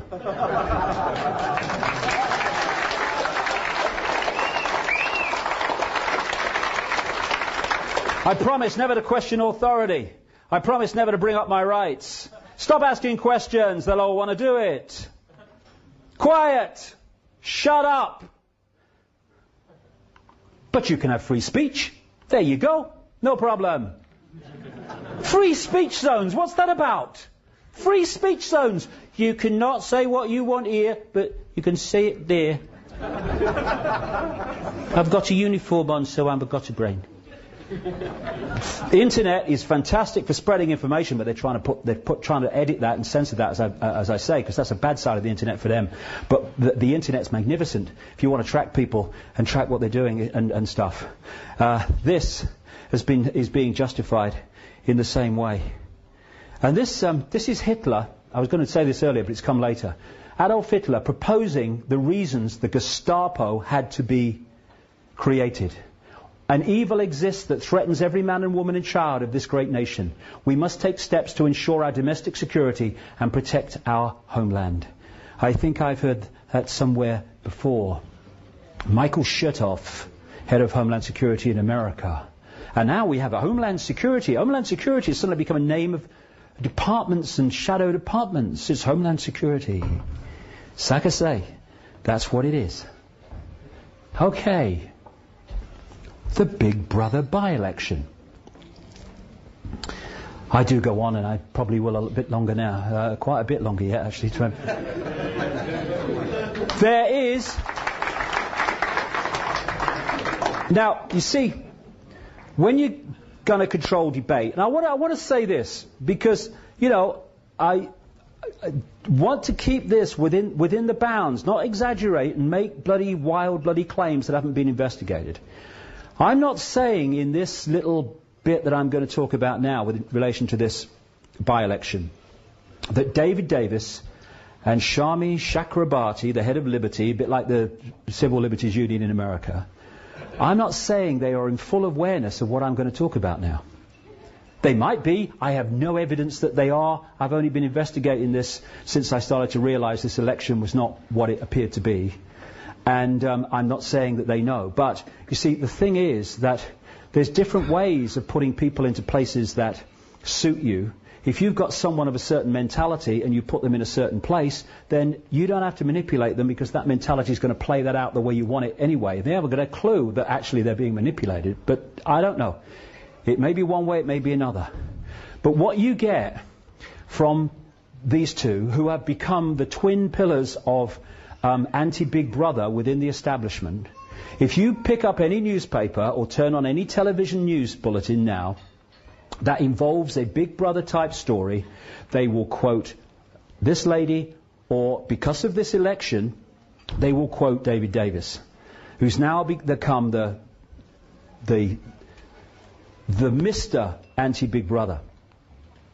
However, it's anti-Big Brother in an incredibly limited way, which limits the scale of the debate, if you can hijack the debate, so that these things I'm talking about today do not enter the debate. And I'll tell you this, although it's not appeared in the mainstream media, it has to be 10 foot high with glowing bloody neon lights before, the Quentin Letzers of this world go, oh, what's that? But outside the public arena and getting very close to it, there is I really can't exaggerate this too much, a massive awakening going on all over the world of people among the general population who are starting to see this stuff and become aware of it. And if you are behind it, what you want to do is to hijack that debate about this Orwellian transformation from those with the bigger picture. You want to pull it into those that are talking only about the little picture, because in doing so, you limit the debate and you hold the walls on this stuff that we really need to know about. And the more I look at this election, the more I see that all over the place. One of the people that's been up to this constituency to support David Davis in his campaign against Big Brother is a Tory MP called Ed Vaizey. Ed Vaizey is a original at the foundation signatory on the statement of principles of an organisation called the Henry Jackson Society.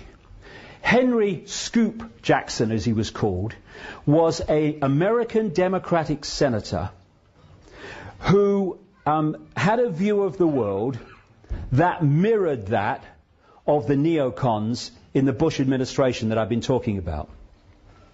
People think that because they control the Republican administration now in America, they must have been spawned by the Republican Party. No, no. Many of them, including Pearl and these people, were aides to the Democrat Henry Jackson before they jumped ship to the Reagan-Bush administration in the 80s and then got the power to take over this Bush administration.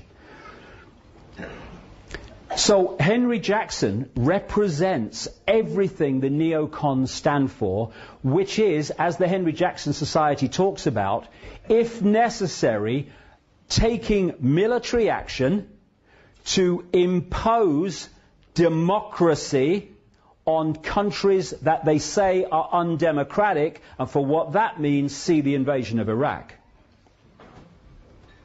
Ed Vaizey, like I say, was an original signatory. And he is a neocon, as they call it, a neoconservative.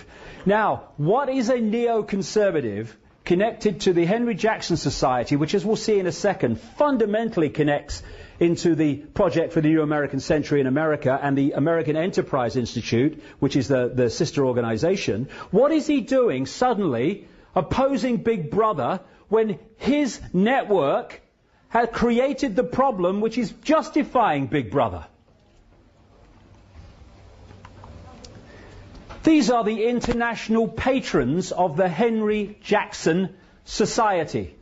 Richard Pearl, Douglas Feith, William Crystal, Robert Kagan.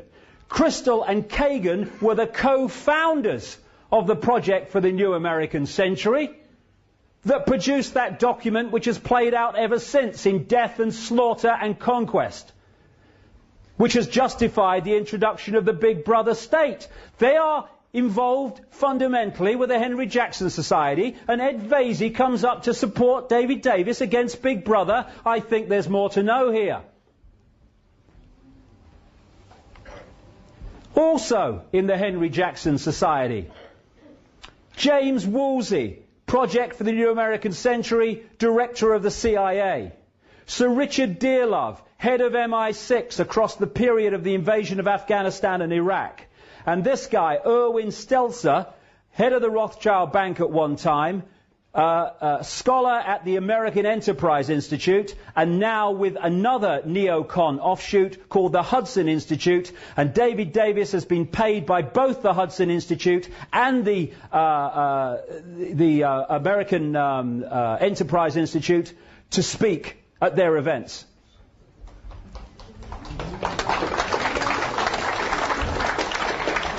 Coming up to this constituency before the polling on Thursday is this man, Michael, I am a neoconservative, from his own lips, Gove. Another shadow minister in the Cameron administration, Conservative administration. He was also an original signatory to the statement of what the Henry Jackson Society stands for. Statement of principles, as they call it. And he's coming up, like Vasey, from the same organisation, to challenge Big Brother for David Davis. This man's talking on behalf of David Davis. Colonel Tim I Support Davis Collins, who became famous for his military operations in Iraq.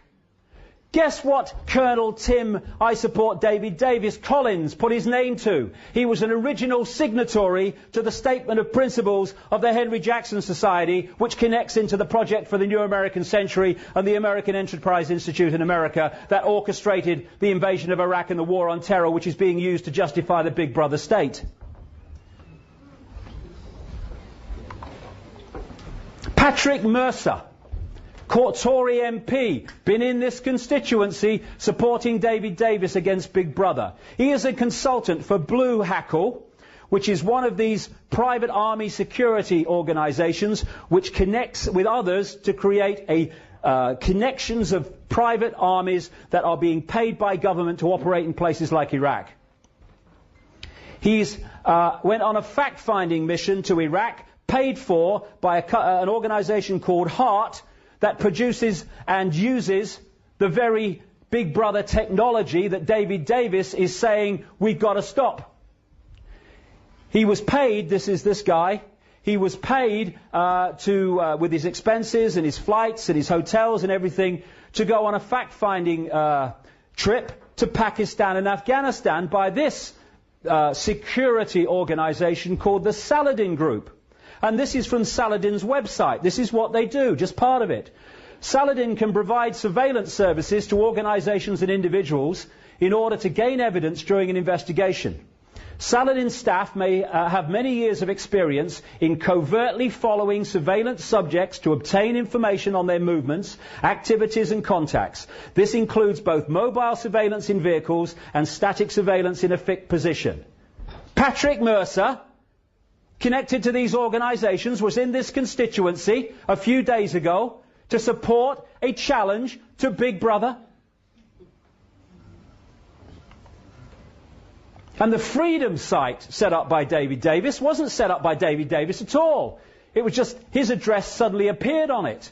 It was originally set up by this organisation, Fleischmann Hillard, who are operating worldwide, and among their specialities increasingly is manipulating countries to accept identity cards. This guy from this organisation, Paul Borg, he was the man who actually set up the David Davis for Freedom website. And this is a little start of an article in The Independent on Sunday. A spin doctor, Kevin Bell, he's a major executive of this Fleischmann Hillard, a spin doctor behind David Davis and his much vaunted freedom campaign against the creeping state surveillance, is an influential figure in the worldwide promotion of identity cards, The Independent on Sunday can reveal. I tell you what, I'm bloody glad I decided to come here. I really am.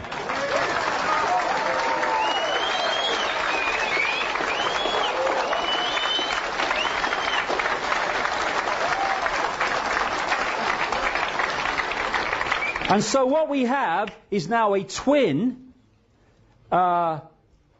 point of everything to do with Big Brother in terms of opposition between David Davis and Shami Chakrabarti.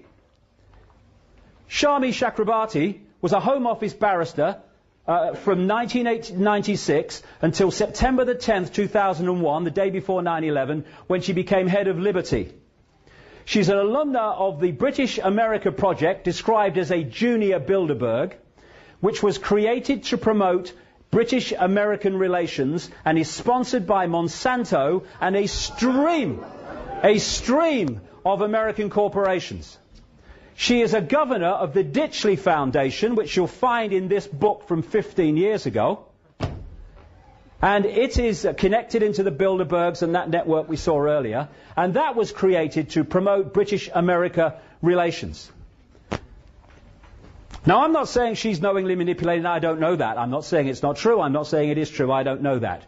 But what we've got here is the manipulation of a situation in which establishment figures, because whatever she might say, she's an establishment figure, and so is David Davis. Establishment figures are hijacking, for whatever reason, the Big Brother opposition that is being introduced by other parts of the establishment. And as a result, narrowing the debate so people like me and the information that I'm talking about today don't get access to it. Let's just worry about England first. Then somebody who's here today, was canvassing a little bit yesterday for me, came across David Davis synchronistically, asked him about the Bilderberg Group, and according to what she tells me, he said he didn't know anything about it. And could someone send information? Well, he obviously doesn't talk to George Osborne, the Shadow Chancellor, and as things stand at the moment, the next Chancellor of the Exchequer of this country in control of our finance, or much as we do control our finance now. He was at the Bilderberg Group meeting a few weeks ago in Washington, and that's the third he's attended. And he was asked by someone who's been supporting me in this constituency, David Cameron, when he was here a few days ago, about the Bilderberg Group, and he said, there's nothing to worry about, basically. And if it was important, I'd want to be there, he said. Well, stick around, mate. Your chance will come, don't you worry. So, this Big Brother by-election is not what it seems. And when we're talking about limiting the debate, my goodness me, it's been limited in the time I've been here. They don't want to talk about any of this stuff. And when you talk to the media, of course, you're a nutter and you're all pushed aside. This is what it's about, controlling the debate. So what do you do then? You control the outcome. Yeah. I tried to get into a David Davis, Bob Geldof public presentation in the whole Guildhall the other day. I wasn't going to cause trouble. I went along. I'd got a ticket. A constituent in this constituency had got me a ticket. It was a public one, as long as you had a ticket. And I turn up. I just wanted to listen to what they had to say. I'm a researcher. I want to know. If I got a chance to ask a question, great. If I didn't, well, equally great. At least I'd see what they got to say. And then suddenly, the pound of lard with a shirt on came over, hyperactive, boom. Suddenly, a miracle happened and it became a private event. It's kind of funny because this is the guy who stopped me. His name's Andrew Percy. He's a prospective candidate for Goole, I think, that constituency. And this is what he said after the Geldof meeting, in which he'd stopped me attending. So Bob came to speak at a gathering from across Yorkshire about the erosion of liberty and freedom in the UK in recent years. His speech was brilliant, and I particularly like the extract below, which talks about the loss of our freedoms and privacy in recent years. Compartmentalization of the mind. And while this is going on, and this level of the quote debate is going on, global Big Brother is expanding its power by the hour now. As control goes further and further away. And it's going into the fine detail of our lives. We're now having people looking through rubbish to see if there's any evidence of activity, of terrorist activity. You can't even relax when you're putting your rubbish out in the bin. And then there's this thing. Traffic wardens. This is an interesting one. A few months ago now, I had a letter from a traffic warden somewhere in Britain. He's still a traffic warden, so I won't say who it was. And he told me a strange story and said I might find it of interest. He said he was called. He'd been a traffic warden for a long time. Nice chap. And he said he was called in by the boss who gave him, out of nowhere, 3 cards. One was a card that gave him authority to be a traffic warden, fair enough. But the second card was what they call a pace card. And on it are the words that you have to say, that a policeman says, to arrest somebody. You do not have to say anything, but anything you do not say. That one. It's called a pace card. And the third card, was his authority to enter private property. Of course he's going, hold on a second. What's going on? I'm a traffic warden. I give tickets for parking. I don't want these. And the boss said, go away and put him away until further notice. A few days later, he's with a group of traffic wardens near the police station. And an old friend of his, he hadn't seen him for a while, he was a policeman, walks out of the police station with a briefcase, walks over and makes conversation with the traffic wardens, there. And then, towards the end, he said to this guy, who's the old friends, he called him over. And he said, I want to tell you something. About 4 or 5 times in this conversation, the policeman said, don't tell anybody else. Don't repeat this, whatever you do. This policeman said that he had been designated to do a job in that county, and there was someone like him in every other county. He said his job, and his fellow officers around the country, was to prepare for a coming war. That this war was expected to trigger enormous civil unrest in Britain, and that the military and the mainstream police force would be overwhelmingly focused on dealing with the civil unrest.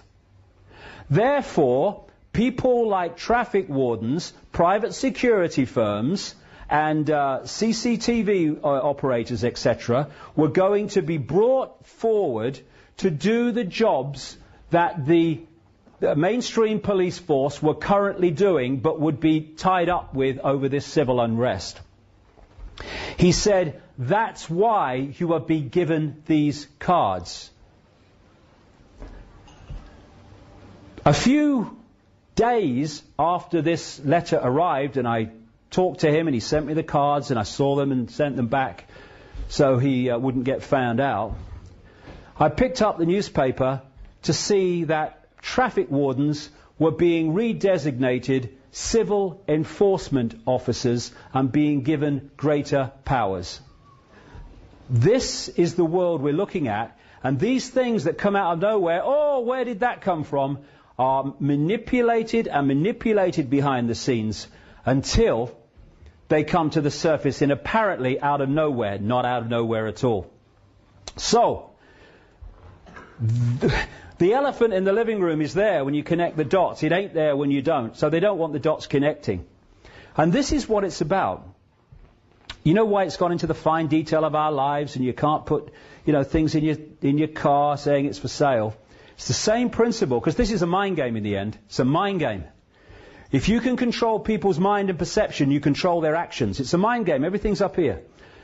The idea is to do the same on the population as a whole that they do on laboratory rats and mice in these laboratory mazes, where they put a mouse in a maze, and if it goes down certain channels within the maze, it gets an electric shock.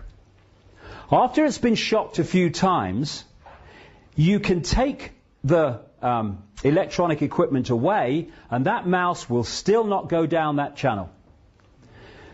What you've done is programmed the mouse into acquiescence to do what you want them to do, to become subservient to what you want the mouse to do. Now, what is happening now is in all these areas of our lives, right down to the finest detail now, as I say, we are being shocked in various ways no matter what we do. Traffic cameras, surveillance cameras, cards in windows, rubbish bin out on the wrong day, fine. What it's doing is creating a situation in the collective mind where I guess you could describe it as anything for a quiet life. Subservience. And the tasers with the police are fundamentally connected to the same thing. I know you're talking rubbish, officer. I know you're wrong. I know it's outrageous. But if I do anything to resist that, you're going to use that thing on me. I'll go quietly. We're laboratory rats or mice in a maze. And what we need to do is take the shocks and still go anyway. I've been...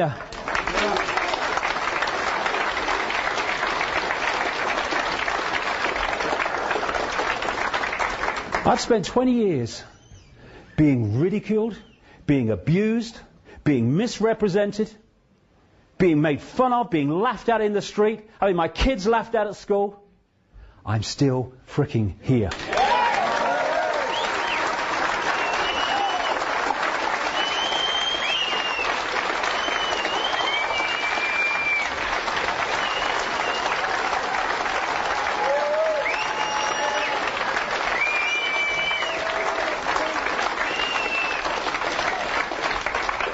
Political correctness.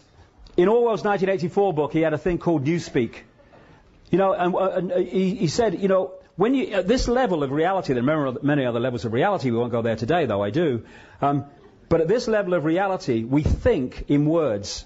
You have a thought, you think it in words.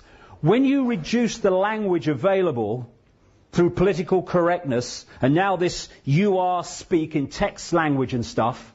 You are, as time passes, what we call time anyway, you are suppressing the amount of words to describe your own thoughts, never mind your own views. This is what political correctness is about, and also playing minorities off against each other. And the left in politics has been played like a violin. I'm from the left, there's me art right there. And here's me sodding brain here.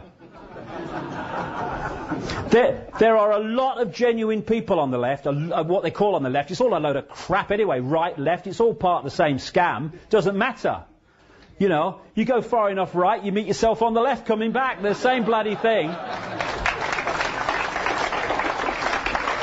There's some genuine people who want to do genuine things, but they've been scammed.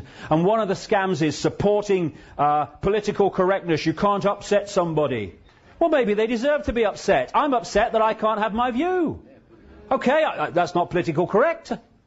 You know, I've got a hand that's completely knackered through arthritis, right? The only thing I can do with my hands is type with those fingers, very little else, right? It's crippled. My hand is crippled. You want to tell me my hand is crippled? I don't have a problem with that. You know why? It's bloody crippled. But no, I'm digitally challenged. You know what I said earlier? Some people would have got it, maybe some people didn't. When I talked earlier about you can't say brainstorm, you have to say thought shower, that is actually being introduced by some companies. I'm not kidding, it's not a joke, it's happening. And what it's doing is playing minority off against minority. So, for instance, and basically, you remember that image where all the countries were tied up in that web of stuff? They want to do that with minorities. So everyone polices everyone else. This is the idea. The few can't police the many. They have to get the many to police each other. That's what they do. So, for instance, if you're a gay person, good luck to you. I mean, I have a simple philosophy on life. Do what you like so long as you don't impose it on anyone else. That's it. That's my philosophy. Anyway,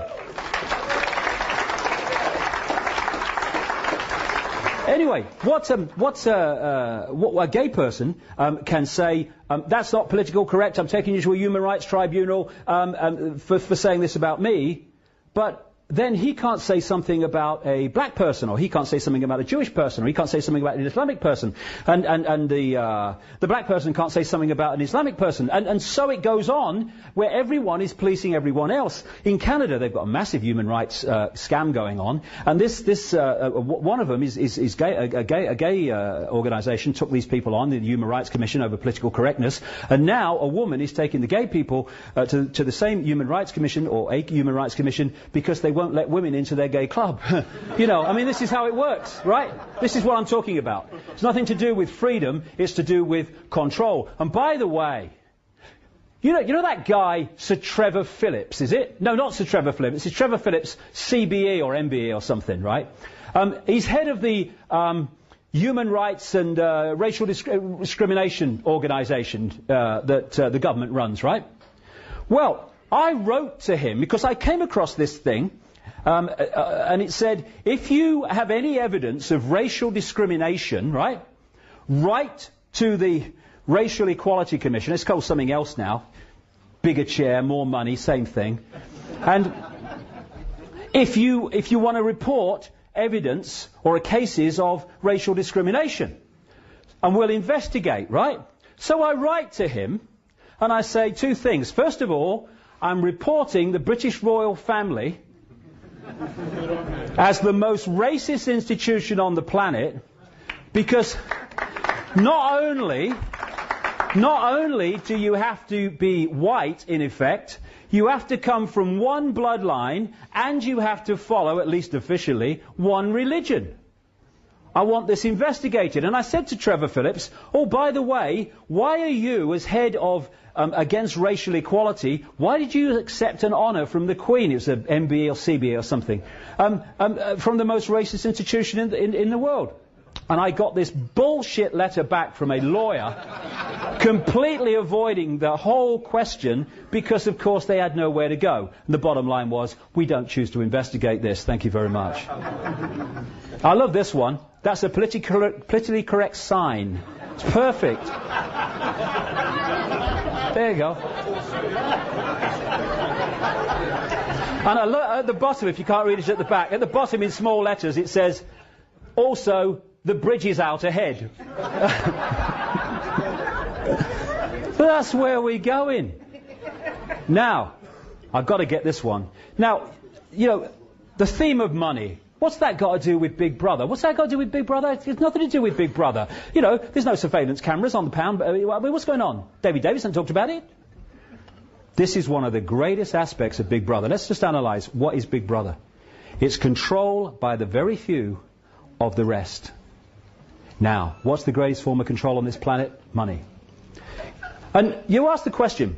People don't ask these questions. I've asked economists this question. They can't answer me. What is money and who creates it? No. First of all, there is no money in terms of anything physical worth anything. Money is only what we are programmed to believe it's worth. Money is figures on a screen. That's it. When you go into a bank and you ask for a loan, mortgage or something, say £50,000, much more these days, £50,000, what does the bank then do? It types into your account £50,000. That's it.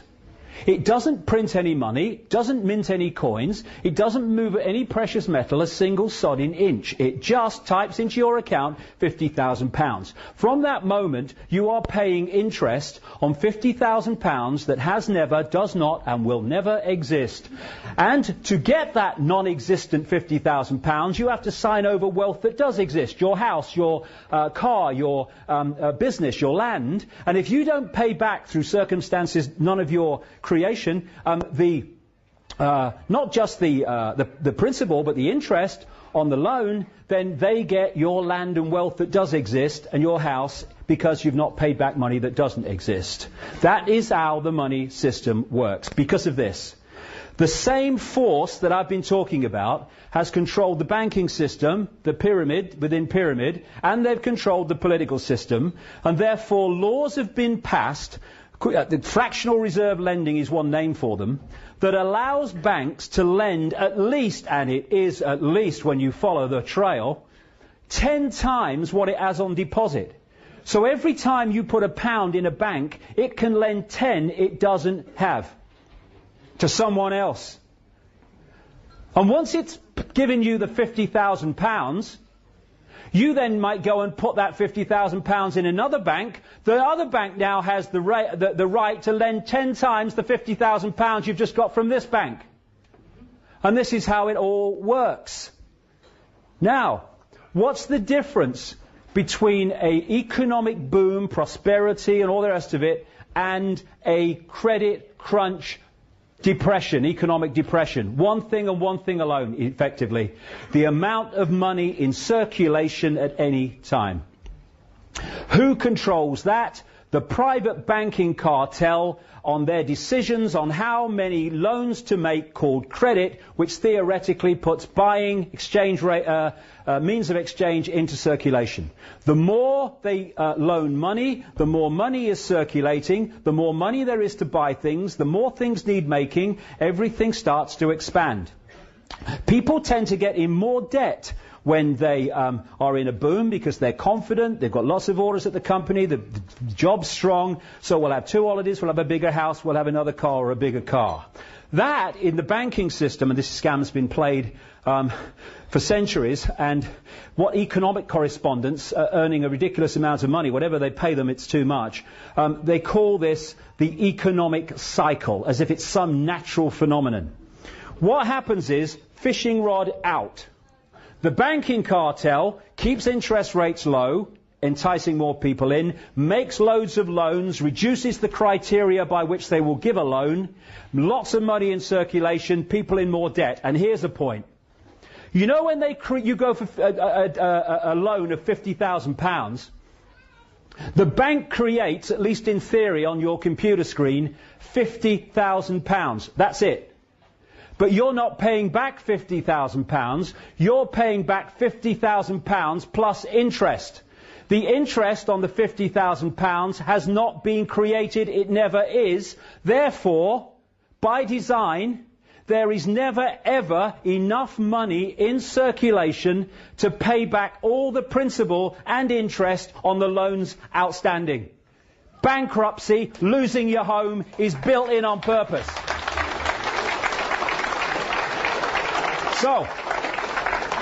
So, out goes the fishing line, and then it starts being reeled in.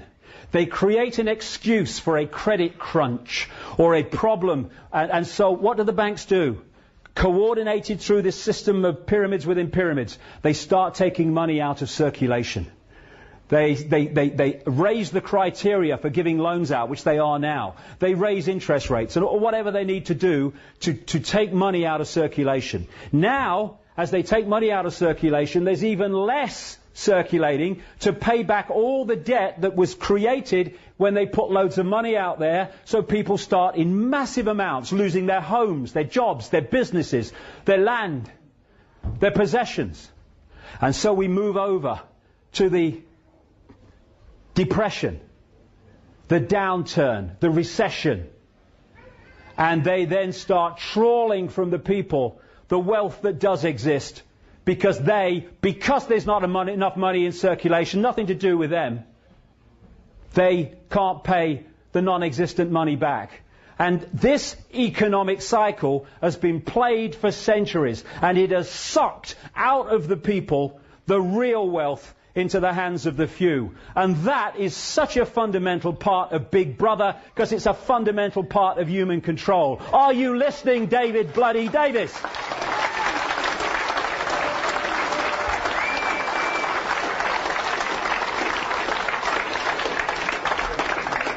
I'm sorry if I'm going on, but you've come so far. I want to give you everything I can today, because all these things connect and we need to know about them. If you want a world government which controls everyone on the planet, what do you need more than anything else? You need laws that everyone on the planet has to obey. You need international law. My goodness me, all the time. International law. Good evening. International law. Here's the news. International law. International law. That is the creation of the laws that the world government is intended to introduce.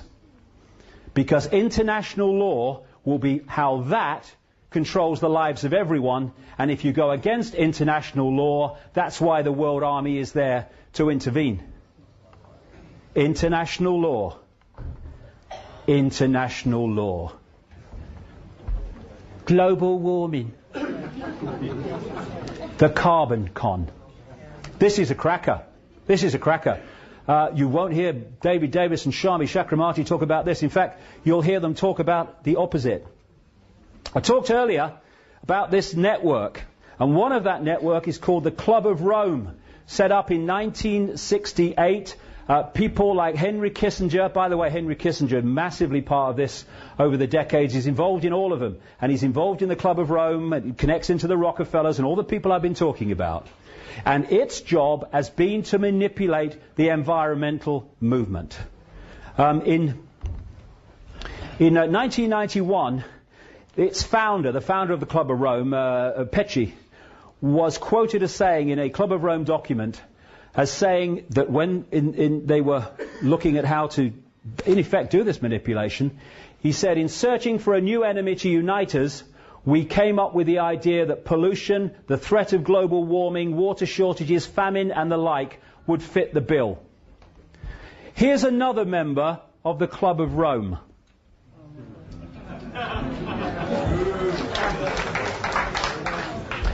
And that's why the official story of the reason for climate change, carbon emissions caused by humans, is as much a nonsense as the official story of 9/11. It is a problem, and the solution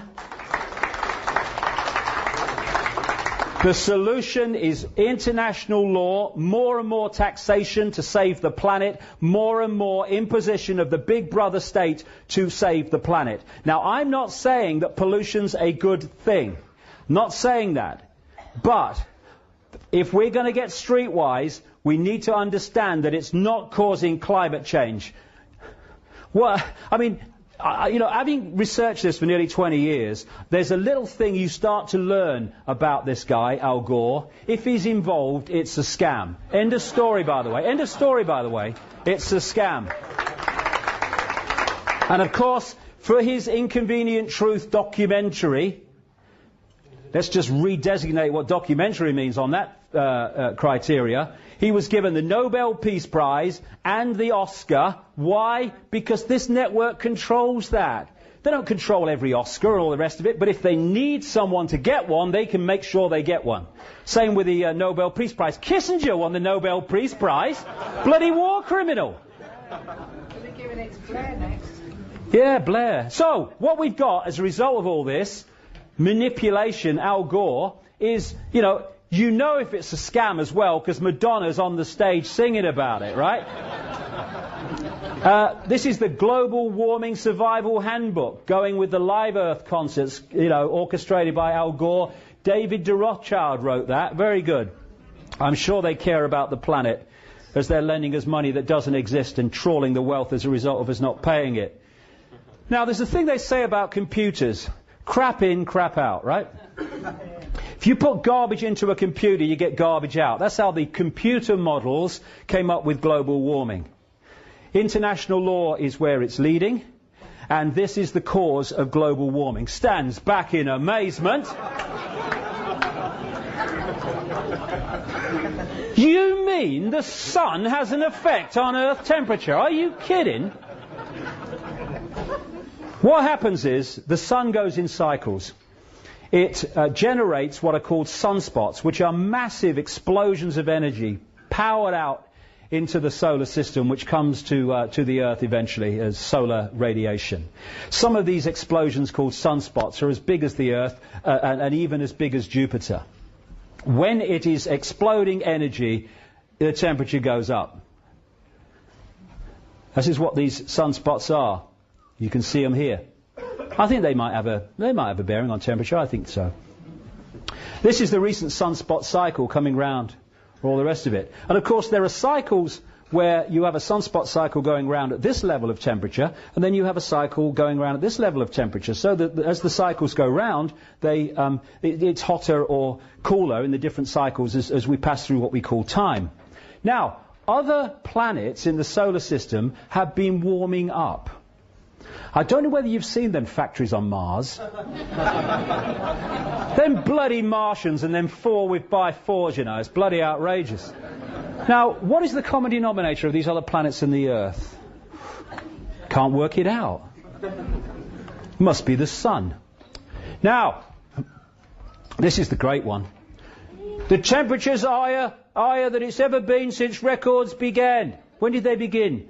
1862? That's 5 minutes ago in weather cycles. What are you talking about?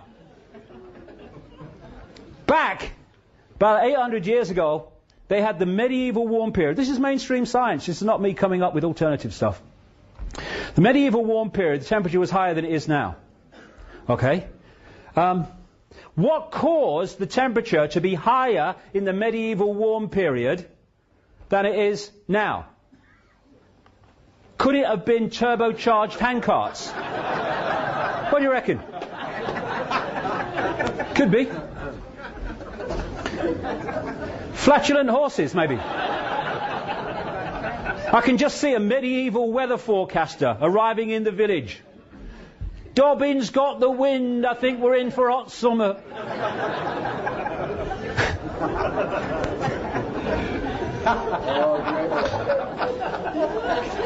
And I'm mad?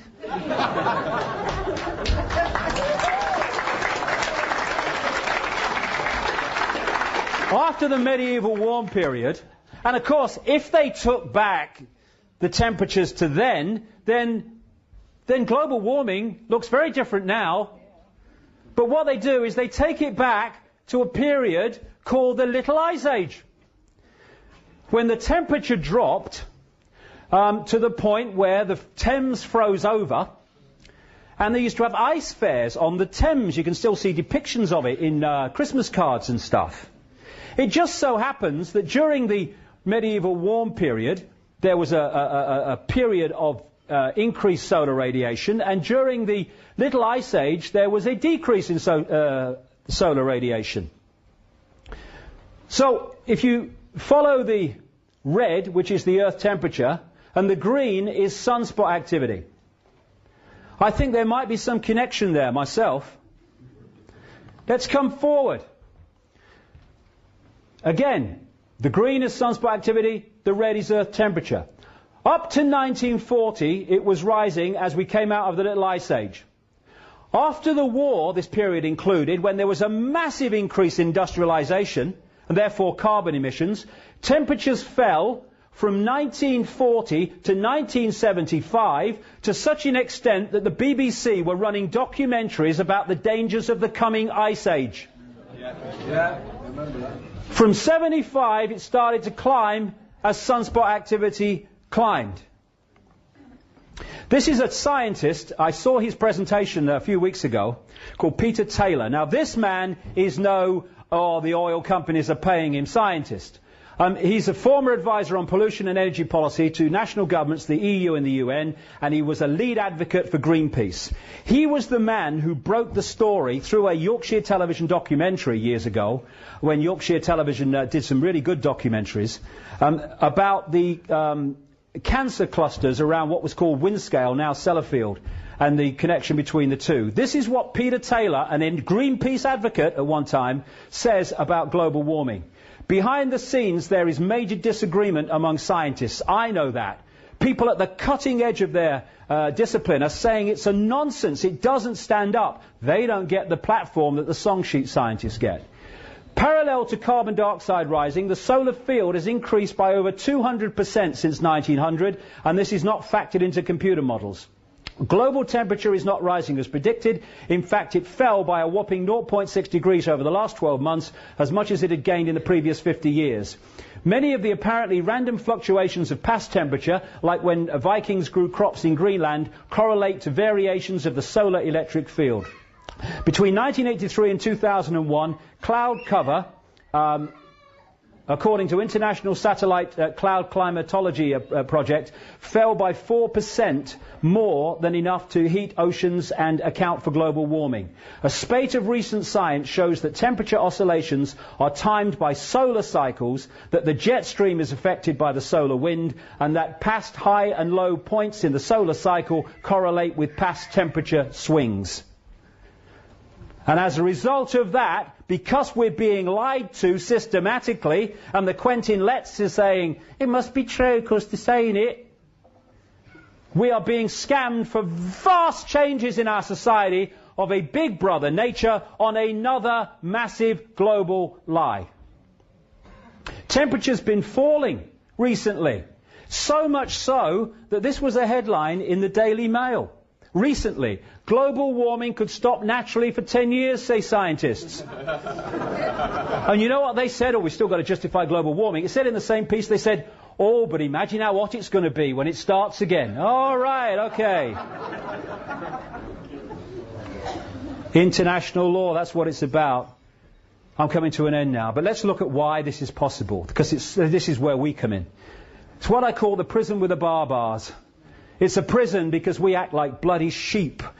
We take in what people tell us and we believe it without question. And therefore, we are programmed to react as we choose to react, as they want us to react.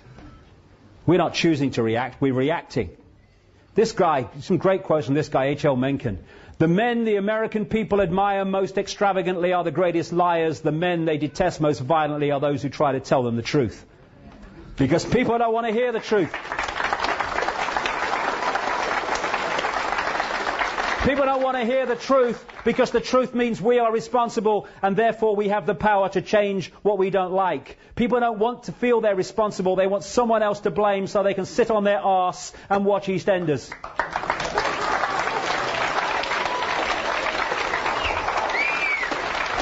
This is Oscar Wilde, wonderful quote from Oscar Wilde. Most people are other people. Their thoughts are someone else's opinions, their lives are mimicry, their passions are quotation.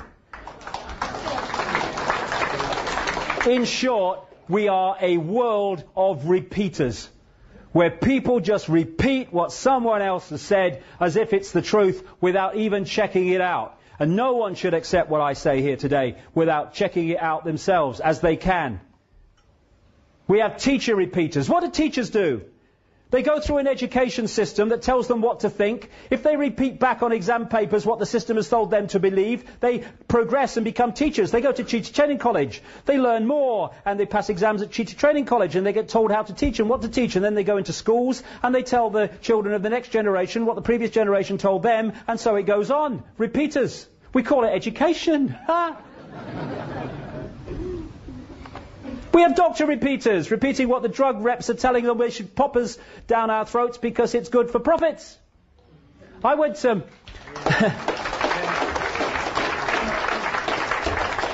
I spoke years ago at the St Mary's, I think it's called, St Mary's Medical School in London, to medical students. If I went across there and talked to a wall, I'd probably get more response. These are kids, these are teenagers, already programmed that if it wasn't taught in the medical school, it can't be true. We have scientist repeaters that come up with this stuff about global warming. And what you find from the non-repeating scientists who are challenging global warming, when they start to publicly challenge it, miraculously their funding for their projects disappears. So if you're a song sheet scientist, you get well funded. Just like journalists who have been described as intellectual prostitutes, I would question the intellectual bit myself.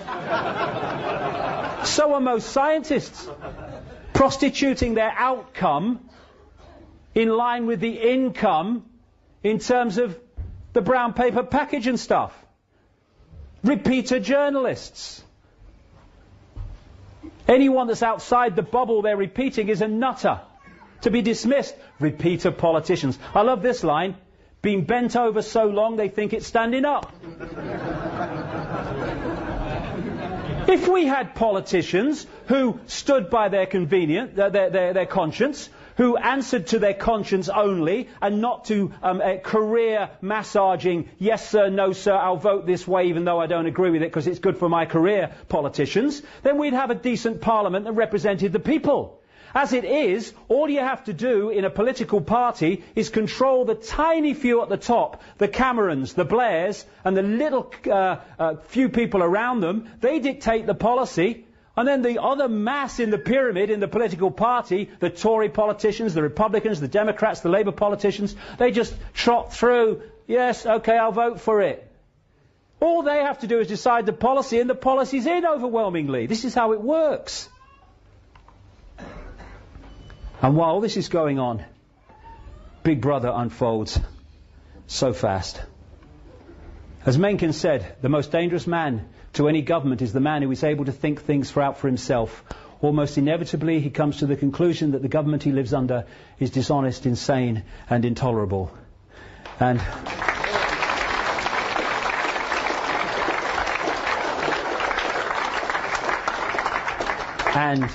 And it is to stop that awakening that limiting the debate on Big Brother is all about. Secret Agenda, the movie. Puppet people. Follow the White Rabbit. War is peace. Get a brain, Morans.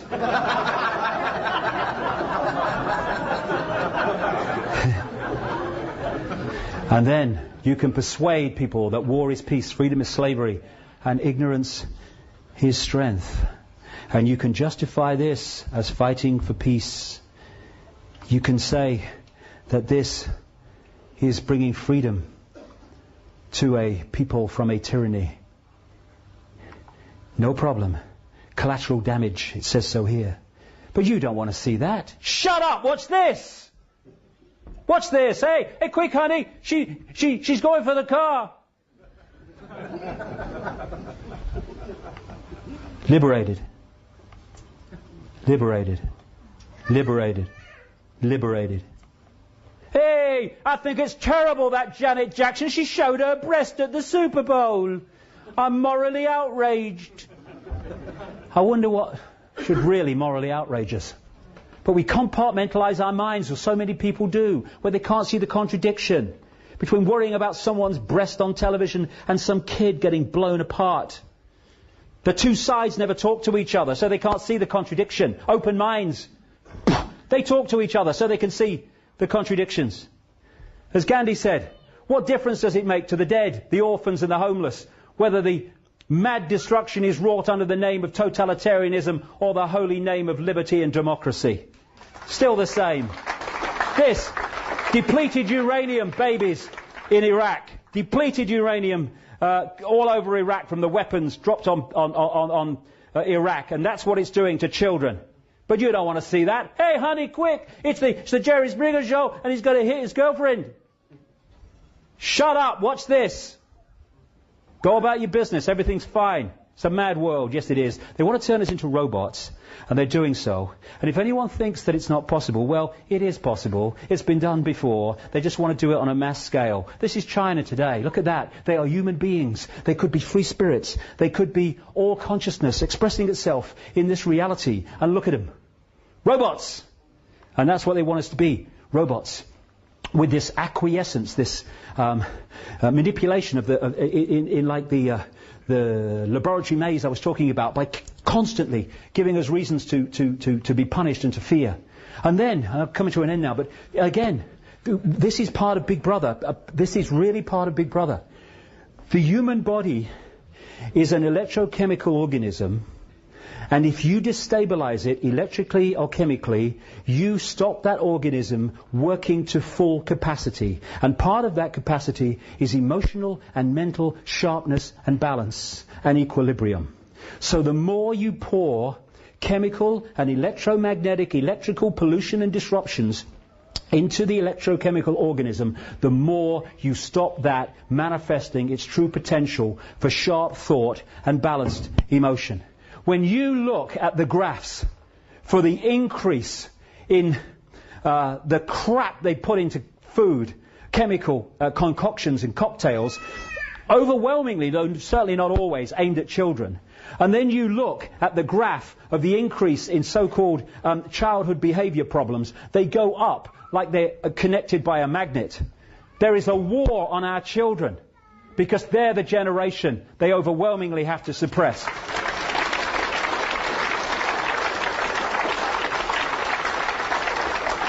Aspartame is a sugar substitute. Have a look for this if you haven't come across it. It's in virtually everything now. And aspartame is a excitotoxin, they call it. It excites brain cells and destroys them. It stops the brain working efficiently. They sent letters out to naval pilots in America a few years ago, telling them not to drink soft drinks with aspartame in before they fly because it affects their brain's ability to think. And sharp. And who brought aspartame into existence? Donald Rumsfeld. He was head of Searle Pharmaceuticals. They couldn't get aspartame through the Food and Drug Administration checks in America to become part of, the food that we eat and drink. And so they appointed him because he was close friends with the Reagan-Bush administration, and the Reagan-Bush administration changed the head of the Food and Drug Administration when he came in, and suddenly the checks were forgotten and aspartame came out. He then sold out to Monsanto at a vast profit, and Monsanto now control aspartame as they control GM food. Fluoride in the water is an excitotoxin. It excites brain cells, destroys them, and it suppresses thought. The first known time that fluoride was put into water supplies was in the Nazi concentration camps to keep the people docile. Genetically modified food is designed to genetically modify us. Vaccines, 25 vaccinations before the age of 2, with a growing, still developing immune system. All the stuff they give us. Electromagnetic soup. The rabbit hole is seriously deep.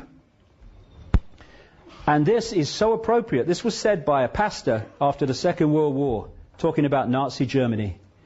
He said, first they came for the Jews and I did not speak out because I was not a Jew. Then they came for the communists and I did not speak out because I was not a communist. Then they came for the trade unionists and I did not speak out because I was not a trade unionist. Then they came for me, and by then there was no one left to speak out for me.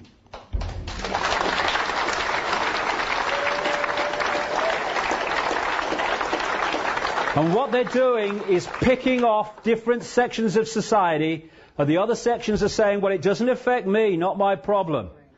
And eventually, enough sections are picked off for those that were looking the other way to be picked off also. That's how it is. Divide and rule. Not my problem. Well, it is our problem. Injustice anywhere is a threat to justice everywhere. Martin Luther King. Absolutely it is. And what we need to do is stop making excuses. Oh, I don't know, the world's coming to. Well, do something about it then, mate. All right?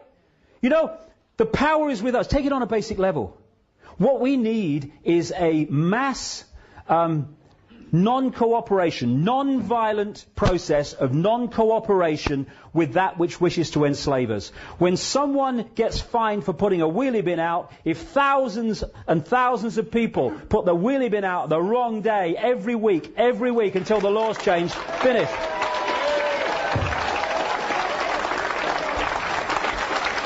Injustice anywhere is injustice everywhere, potentially, because next time it's going to be us. And it's a house of cards, this. It's held together. The power that is used to enslave us is the power we give to the enslavers every day. They don't have power. They have our power. We give it to them. It's time to take it back.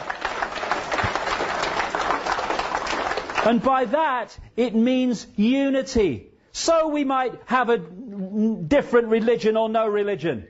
So we might be a Jew or a Muslim or a Christian, or might be black or white or sky blue, bloody pink. This is not a big brother global agenda to enslave Jewish people or to enslave Islamic people or to enslave white people middle class. It's a global agenda to enslave all of us. And if we don't unite and we go on being divided and ruled, then they will enslave all of us. If we unite, get rid of the nonsense fault lines of manufactured division, and then through unity of response and non-cooperation with our own enslavement, they will not be able to do this.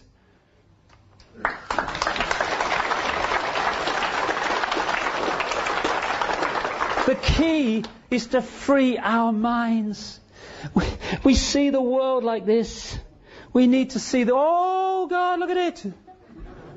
Free our minds. Einstein said, you cannot solve problems with the same level of consciousness that created them. And that's what we do.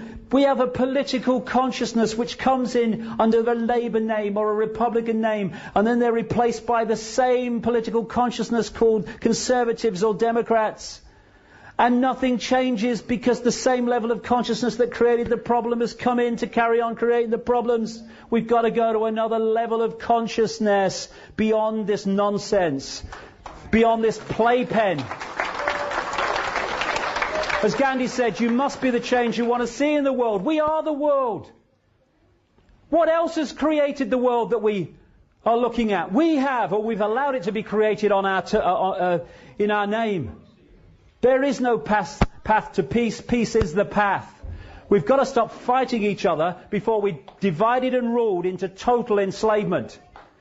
And Martin Luther King said this: cowardice asks the question, is it safe?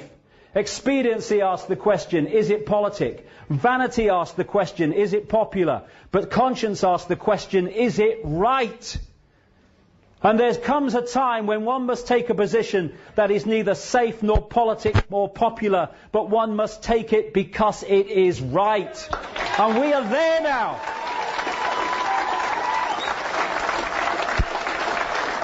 You know,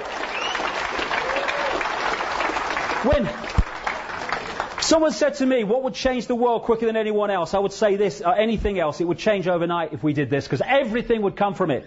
If we stopped making decisions about our actions based on what is right for us in the moment and started doing what we knew to be right by conscience and justice, this world would transform. This world has been created as we experience it by billions of people deciding every day, what do I do in the interests of me? Once we start saying, what do I do in the interests of justice, fairness and my own conscience, actions change, the world changes. And we are in control of that. And we are at a fork in the road now. Because Big Brother's on a motorbike now. This is not the totalitarian tiptoe anymore, this is the totalitarian sprint. And we have one last chance to open our eyes, open our minds, and start getting involved in doing something about this. Because, you know, there's going to come a time, and it ain't too long from now, when we're going to have to look our children in the face, in the eyes, and we're going to have to answer the question without blinking and without averting them. What were you doing, Daddy, Mummy, Granddad, Grandma, when the fascist state came in that now controls every facet of our lives, including our thoughts? What were you doing when it came in? Now, for what, all my ills and all the rest of it, I won't have to blink. How many other people will be trying to look the other way? We have a chance now, still, not to be in that position. Because I'm 56. What have I got left? 10 years, 20 years, a bit longer maybe?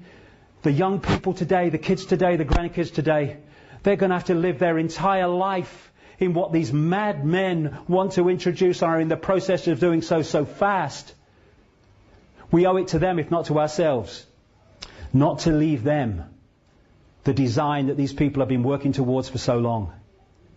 We need to get involved. And if we do, in a united way, the power they're using to enslave us will be gone. Thank you.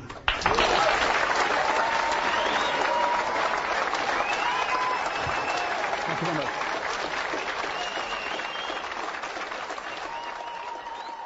Thank you very much.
Is that it's happening in country after country after country after country. I had a German film crew come see me a few days ago when I was at home. They were going on about the Big Brother state being introduced in Germany. It's happening on an outrageous scale in America, in Canada, in Australia, in Europe. Now, is Gordon Brown, the Labour Prime Minister, responsible for all that? No, of course not. So what and who is? Unless you are a coincidence theorist. I love them. They're sponsored by Naivety Anonymous, by the way. Who believe that this is all happening by accident. Good luck to them. Free country, we hope. Free world, we hope. You're right to your view. But don't tell me it's happening by accident and then tell me there is absolutely no credibility in anyone saying, actually, maybe it's not. Gandhi said, an error does not become truth by reason of multiplied propagation, nor does truth become error because no one will see it. What is, is. Whether you think it is or whether you think it's not, it still is. And we constantly confuse the limits of our own perception of what is possible with what is actually possible. And because we do that, we reject by reflex action things that are put forward not because they can't be supported, but because they're outside of our limit of sense of possibility. I did a news conference the other day. Some journalists came along, including a guy called Quentin Letts from the Daily Mail. Poor old Quentin. He thinks he's a journalist, bless him. And he heard a cut down, but still substantial version of what I'm going to do today. And he then says in his newspaper, he does a real cut down version of the cut down version and basically, you know, said nothing. But then he said after it, all nonsense, of course. Now, Quentin, I'd like to be a journalist, but I'm stuck with what I am. Letts has no idea whatsoever if what I'm saying is true. Why? Because he's not done 30 seconds of research, like all these other journalists, into what I'm saying. But Quentin Letts, limits of possibility. Out here, anything out here, nonsense by reflex action, no research necessary. And this is how it works all the time. Gandhi again, even if you are in a minority of one, the truth is still the truth.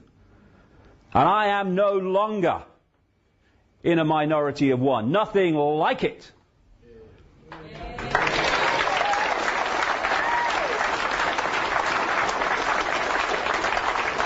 Remember this?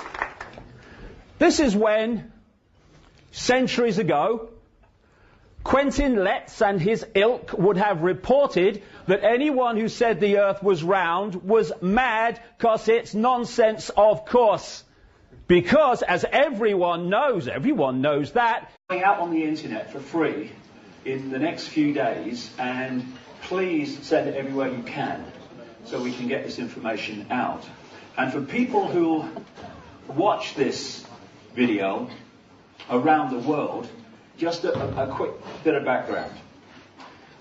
Short while ago, the Member of Parliament for this constituency, called David Davis, who was the Home Affairs spokesman for the opposition Conservative Party, resigned in protest at the Labour government bringing in the Big Brother state. And he's standing for re-election on the issue of Big Brother. That's where I came in. I was going to leave this election alone. I never stood for election before. I never stand for election again. Because it's on the Big Brother issue, I was interested. I was going to leave it alone had the Labour Party, the government party, stood against him. But they chose not to. They said this election was a farce. Now, when you put that through the translation unit, it reads, we'll say it's a farce so we don't have to stand, because if we do stand, we'll get slaughtered because people are sick of this Big Brother state. The third party, the Liberal Democrats, chose not to stand because they said they supported the stand of David Davis. And David Davis was saying he wanted a debate on the gathering Big Brother state in Britain. So I'm sitting there watching the telly, not that much more than a week ago, and I thought, okay, I'll give him a debate, because no one else seemed to be going to do it. So I stood for this election, not wanting to win. Oh my God. The thought of being an MP, I'll go all of a quiver, like, this whole kind of thing goes down my spine. Not least because I don't want to enter that den of iniquity and corruption and mendacity, but also because increasingly, and this is a big part of the Big Brother state, it's irrelevant. 75-80% of the laws now originate in this country from the European Union, and a massive chunk of the rest, they don't even get debated in Parliament. They go in through things called standing orders or devolved powers. They're just introduced. Where does this one come from? Who decided it? Thousands of laws come in every year like that. No debate. Parliament's an irrelevance. Increasingly an irrelevance. But the reason I stood was because over the last nearly 20 years, I've been investigating full-time in now 45 countries an agenda to create, no, not a Big Brother state in Britain, a global Big Brother state in which Britain is part of it. And I wanted to widen the debate in this election from it's just, you start to see that organizations and people and events that appeared to be totally unconnected are actually fundamentally connected.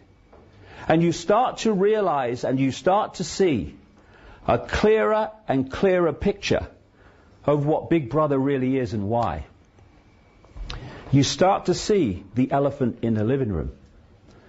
You see, the difference between those who've not looked at this stuff and those that have is the difference between seeing that's why they're doing this and people saying they're doing this, I think, because what they're telling us they're doing it for.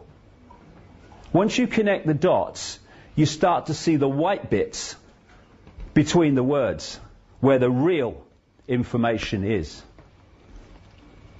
And this elephant in the living room is that there is a secret agenda going on in the shadows behind the people that appear to be in power.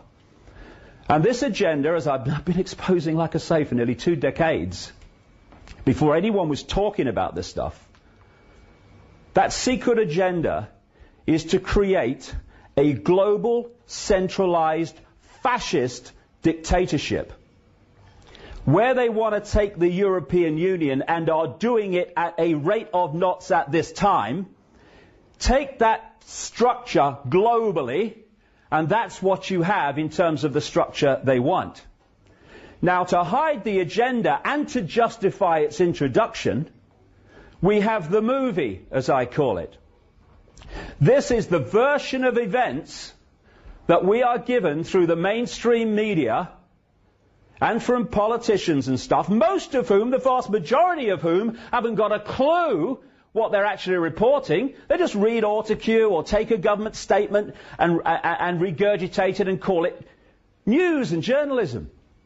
And so, if you want to centralize power in Europe, because you want that to be another layer, and I'll come to that in a minute, of this global fascist dictatorship, then that's the secret agenda. Within the movie, you say, no, it's just a tidying up exercise to make Europe more efficient. No, it's not the Constitution, it's a treaty. Even though it's exactly the same virtually as the Constitution, it's a treaty, so we don't need a referendum on it, so that people can say no. This is how it works. Secret agenda, movie provides the excuse for the agenda. This is the uniform, it seems to be all over the world, the dark suit. The dark suit. And these people are promoted, prime ministers, presidents, as being the leaders of the world, the people who are making the decisions.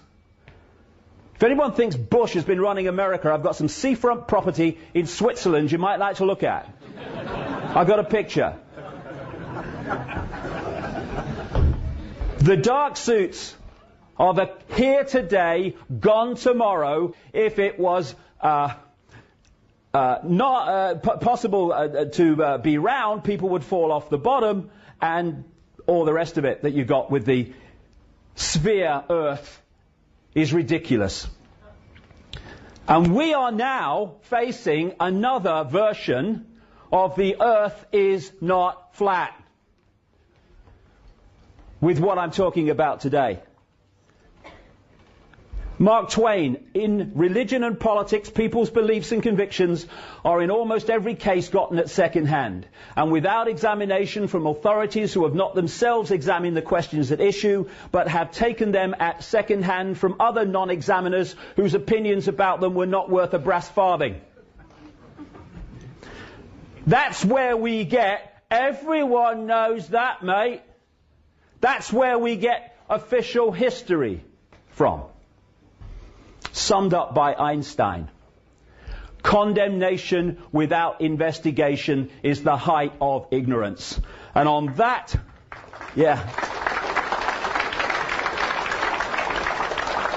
and on that criteria, we live in a world that is at the summit of Everest in terms of the height of ignorance. Everyone knows that, mate. Nonsense, of course. The world looks bewildering. All these different things. What's going on? Why are they doing that? That's stupid. That's bureaucratic incompetence. What's happening? Why do they do that? It's ridiculous. They did it that way. It'd be much better. What's going on? And more people are saying and feeling more and more ill at ease with the world as it's changing around them. When we've got to the point of people being fined by the authorities for putting a card in their own car saying it's for sale. And when they park it in the street, they're being fined for trading in the street. When people are being fined for putting out their wheelie bin on the wrong day, we're talking about the fine detail of our lives that this has got into now. The key thing to start to understand the world we're actually looking at, as opposed to the one we think we are, is to connect the dots. There are many various and vastly different areas of our lives. Vastly different areas of politics and business and banking and all the rest of it. And left to themselves as dots, it's bewildering. I don't understand that. Why are they doing that? Why, all that stuff. But when you start to connect the dots, and that's what I've been doing for the last nearly 20 years, and to connect the dots you have to do enormous research on the dots themselves before you can start to connect them. It's an enormous work. That's why it's very difficult for people to see what's happening, because the amount of work it needs to actually uncover it. And as you connect the dots, the picture starts to appear. The Labour government, authoritarian and arrogant, bringing in the big brother state. If only. And I wanted to point out nearly 20 years of research in book after book after book after book of great detail, source detail, predicting, not because I'm a prophet and I'm sitting in a darkened room smoking some weed, bringing it out of the ether, from hard journalistic research, because that's what I used to be, a journalist that was edited. Now I'm a journalist that not. There's a big difference. Pointing out what the agenda was and how they were going to manipulate, what techniques they were going to use to manipulate this agenda into place. The reason enormous numbers of people worldwide are now coming to my work suddenly over the last few years is very, very simple. What is in these books is now in our daily experience. And I wanted to bring this to this debate that David Davis said he wanted, so we could look at the bigger picture of Big Brother and not just the limited view where we are focusing on the oil rag and missing the engineer. We have not had that debate because he won't have it with me. I tried to go to his public meeting with Geldof, Bob Geldof, the other day. I was turned away at the door by this man. I had a ticket booked. It was all arranged. No problem. It's a public meeting. As long as you had a ticket, I had a ticket. And then this man who, this vision appeared out of the ether, reminding me immediately of a pound of lard with a shirt on, I remember, who has obviously been consuming large amounts of E-numbers, because this man was hyper, and told me suddenly, miraculously, abracadabra, it was now a private event. 30 seconds ago it was a public. What happened there? So I couldn't get in. So that is the background. And I came here, you see, less than a week ago. I came up here to stay last Monday. Not to challenge David Davis, but to share information with the people here and him of the bigger picture. I was not saying I'm here to challenge David. I was saying I just wanted some information. If I get 0 votes, I couldn't give a shite. It's of no interest to me who votes for me. It's of interest for me that people have access to information that they're not normally getting, and then they make of it what they will. Fair enough, I'm off. But at least they've heard it. And I was saying, I commend him for standing and all the rest of it. Good of you. Anything gets Big Brother out there, I'm for. After a few days here, in the midst of it, I'm starting to see a different picture. And I'll come to that as we go through. But before that, we've got to have some background information to put that into context. The thing is about this Big Brother state, see,